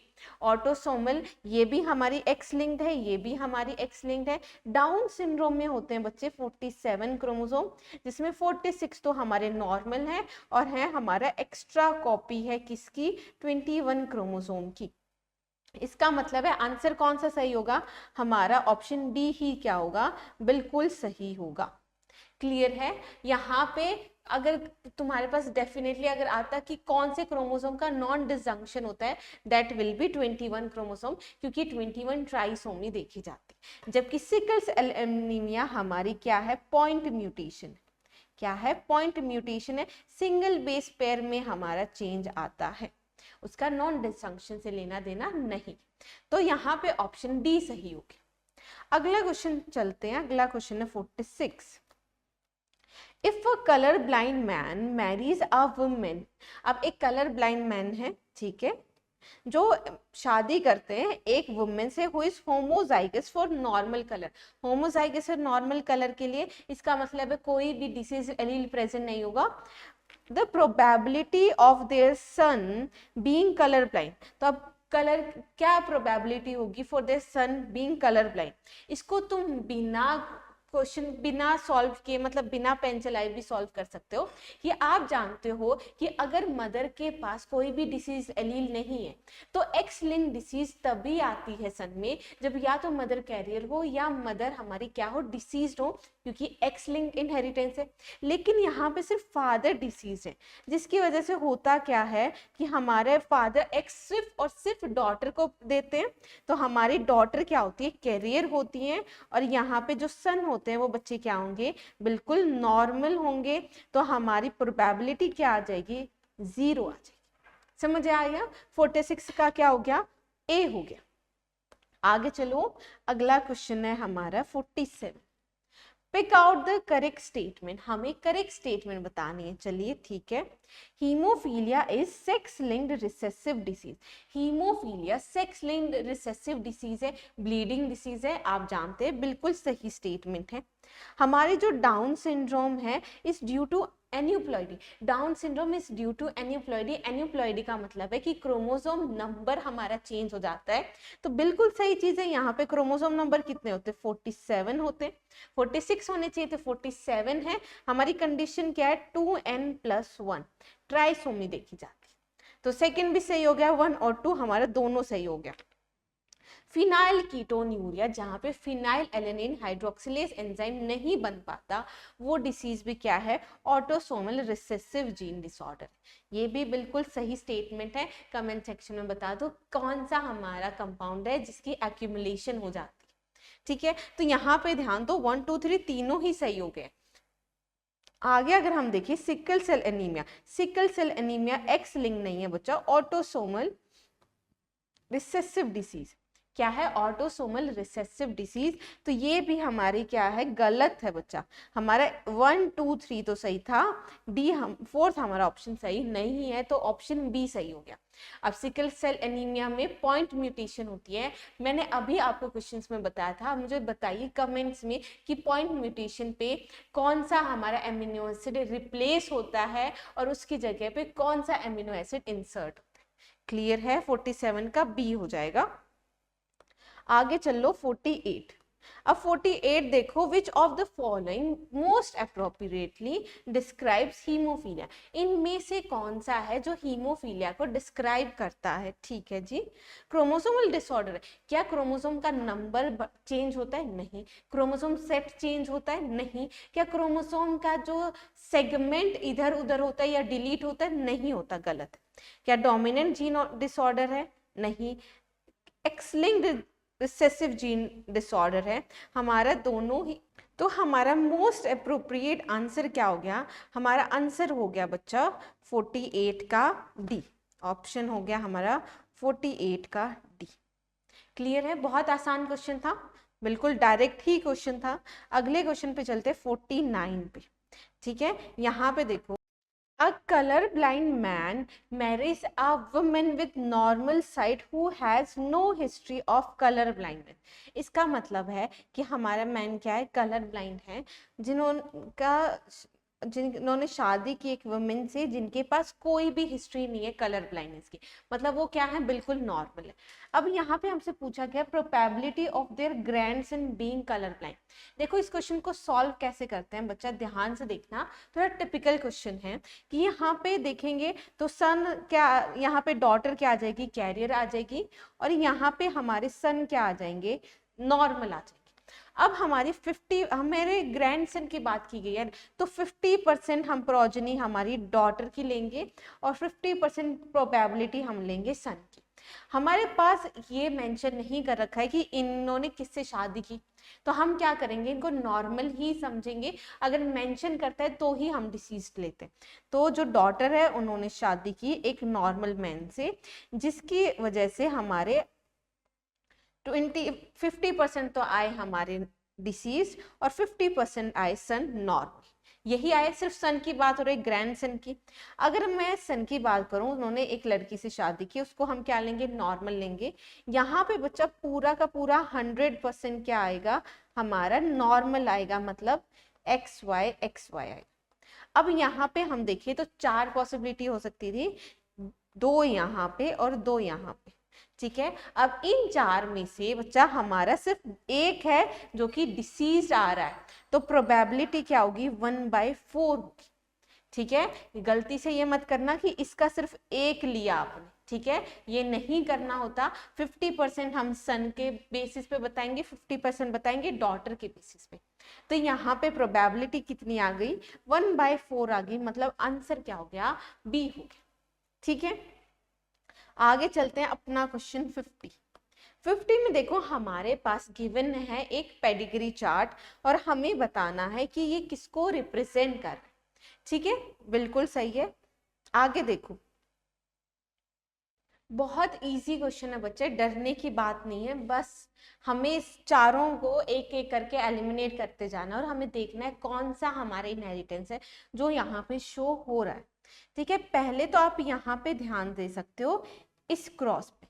यहाँ पे अगर आप ध्यान दोगे तो हमारे जो मेल क्या है अफेक्टेड, तो अगर हमारी डोमिनेंट डिसीज होती, तो अगर प्रोजेनी में डिसीज अपीयर हुई है तो उनके किसी ना किसी पेरेंट में तो वो डोमिनेंट एलील होना चाहिए था, और अगर डोमिनेंट एलील होता तो पेरेंट कभी भी अनअफेक्टेड नहीं होते। तो पेरेंट हमेशा अफेक्टेड होते हैं अगर प्रोजेनी अफेक्टेड है, किस केस में, डोमिनेंट डिसीज में। मतलब ये ना तो एक्स लिंक्ड डोमिनेंट है ना ही ऑटोसोमल डोमिनेंट है। तो ये वाला समझ आ गया। उसके बाद आपके पास क्वेश्चन बचता है कि ऑटोसोमल रिसेसिव है या एक्स लिंक्ड रिसेसिव है। यहाँ पे ध्यान दो कि ये हमारे इस केस में देखो कि मदर क्या है, अगर एक्स लिंक्ड रिसेसिव होती तो मदर का जीनोटाइप क्या होना चाहिए था, सपोज करो कलर ब्लाइंडनेस की बात करें, एक्सी होना चाहिए था, तभी तो डिसीज आएंगे, दोनों के पास एलील होना चाहिए। अगर दोनों ही एक्स क्रोमोसोम पे एलील है तो वो एक्स क्रोमोसोम हमारा सन में भी तो पास ऑन होगा, तो सन के पास जाएगा और डॉटर के पास भी जाएगा। यहाँ पे हमारे जो फादर है वो अनअफेक्टेड है, तो मतलब डॉटर तो कह रही है ये तो पॉसिबिलिटी है, लेकिन यहाँ पे तो सन क्या होना चाहिए था बच्चा, डिसीज होना चाहिए था, जो कि यहाँ पे डिसीज नहीं है। इसका मतलब है कि आपका ये क्रॉस भी नहीं हो सकता, ये कर दोगे एलिमिनेट। आगे देखो ऑटोसोमल रिसेसिव बिल्कुल हो सकते हैं, ये हमारे क्या हो गए, इस कंडीशन हो गई जिसकी वजह से आधे हमारे आए डिसीज और आधे आए हमारे हेट्रोजाइगस। आगे देखो यहाँ पे डिसीज अपीयर हो रही है, इसका मतलब हो सकता है दोनों ही क्या है बच्चा, हमारा हेट्रोजाइगस कंडीशन में प्रेजेंट, इसलिए डिसीज अपीयर हुई। आगे देखो ये हमारे क्या है, डोमिनेंट। ठीक है, अगर ये डोमिनेंट है तो मतलब यहाँ पे सभी के सभी क्या होंगे, हेट्रोजाइगस होंगे, डिसीज अपीयर नहीं होगी। लेकिन इसके अगर यहाँ पे हमारी डिसीज आई है तो यहाँ पे डिसीज अपीयर हो सकती है। ये पूरा का पूरा आपका डिफाइन हो रहा है, मतलब ये क्या है बच्चा, ऑटोसोमल रिसेसिव है, कहीं भी कुछ भी हमें प्रॉब्लम नहीं। सही था, इजी था, वो कुछ मुश्किल नहीं था, एक एक करके सारा निकाल। आगे चलो, आपके पास है an abnormal human baby with 3x sex chromosome was born due to, कि हमारे जो ह्यूमन बेबी है मतलब हमारे जाइगोट में क्या कंडीशन है कि 3x क्रोमोसोम। अब 3x क्रोमोसोम हमारे कैसे प्रेजेंट हो सकते हैं, हमें ये देखना है। दो कंडीशन हो सकते हैं कि हमारे जो एबनॉर्मल ओवा हो और हमारा, ठीक है, मतलब ये हमारा फीमेल एग हो और हमारा जो मेल गैमीट है उसके पास एक एक्स क्रोमोसोम, जिसकी वजह से हमारे 3 एक्स क्रोमोसोम हो सकते हैं। बिल्कुल सही कंडीशन है। अगर हमारे एबनॉर्मल स्पर्म होता, एबनॉर्मल स्पर्म होता तो एक्स वाई होता ना बच्चे, और हमारे और क्या होता है यहाँ पे सिंगल एक्स होता, तो यहाँ पे कॉम्बिनेशन क्या बनता है, एक्स एक्स वाई। लेकिन यहाँ पे कॉम्बिनेशन तो 3x क्रोमोसोम का बन रहा है, तो मतलब ये क्यों हुआ, बिकॉज ऑफ एबनॉर्मल ओवा इन द मदर, जिसकी वजह से 2x क्रोमोसोम आए क्योंकि नॉन डिसजंक्शन हो गया था। ठीक है, तो हमारा ये बिल्कुल ठीक है। फ्यूजन ऑफ 2 ओवा 1 स्पर्म, अगर फ्यूजन होता है 2 ओवा का तो पूरा का पूरा क्रोमोसोम सेट अलग हो जाता, सिर्फ ये नहीं होते। और ऐसे अगर 2 स्पर्म फ्यूज करते एक ओवम के साथ, जो कि बहुत रेयर है, नहीं होता है, पर अगर ऐसा होता भी तो भी हमारे क्या कंडीशन होती कि पूरा के क्रोमोसोम सेट अलग हो जाता, प्लॉइडी डिफरेंट हो जाती। तो ये तीनों ही हमारे गलत हो गए, ऑप्शन डी हमारा सही। ठीक है, लो बच्चा लोग, हमारा चैप्टर खत्म हो चुका है प्रिंसिपल ऑफ इनहेरिटेंस। अच्छे क्वेश्चन आ रखे हैं प्रिंसिपल ऑफ इनहेरिटेंस से, हमारे पास कंसेप्ट बेस्ड क्वेश्चंस आ रखे हैं। तो मुझे जल्दी से कमेंट सेक्शन में बताओ आपको कैसी लगी ये क्लास, और मुझे ये बताओ अगला चैप्टर कौन सा चाहिए। ठीक है, तब तक के लिए all the best, thank you so much.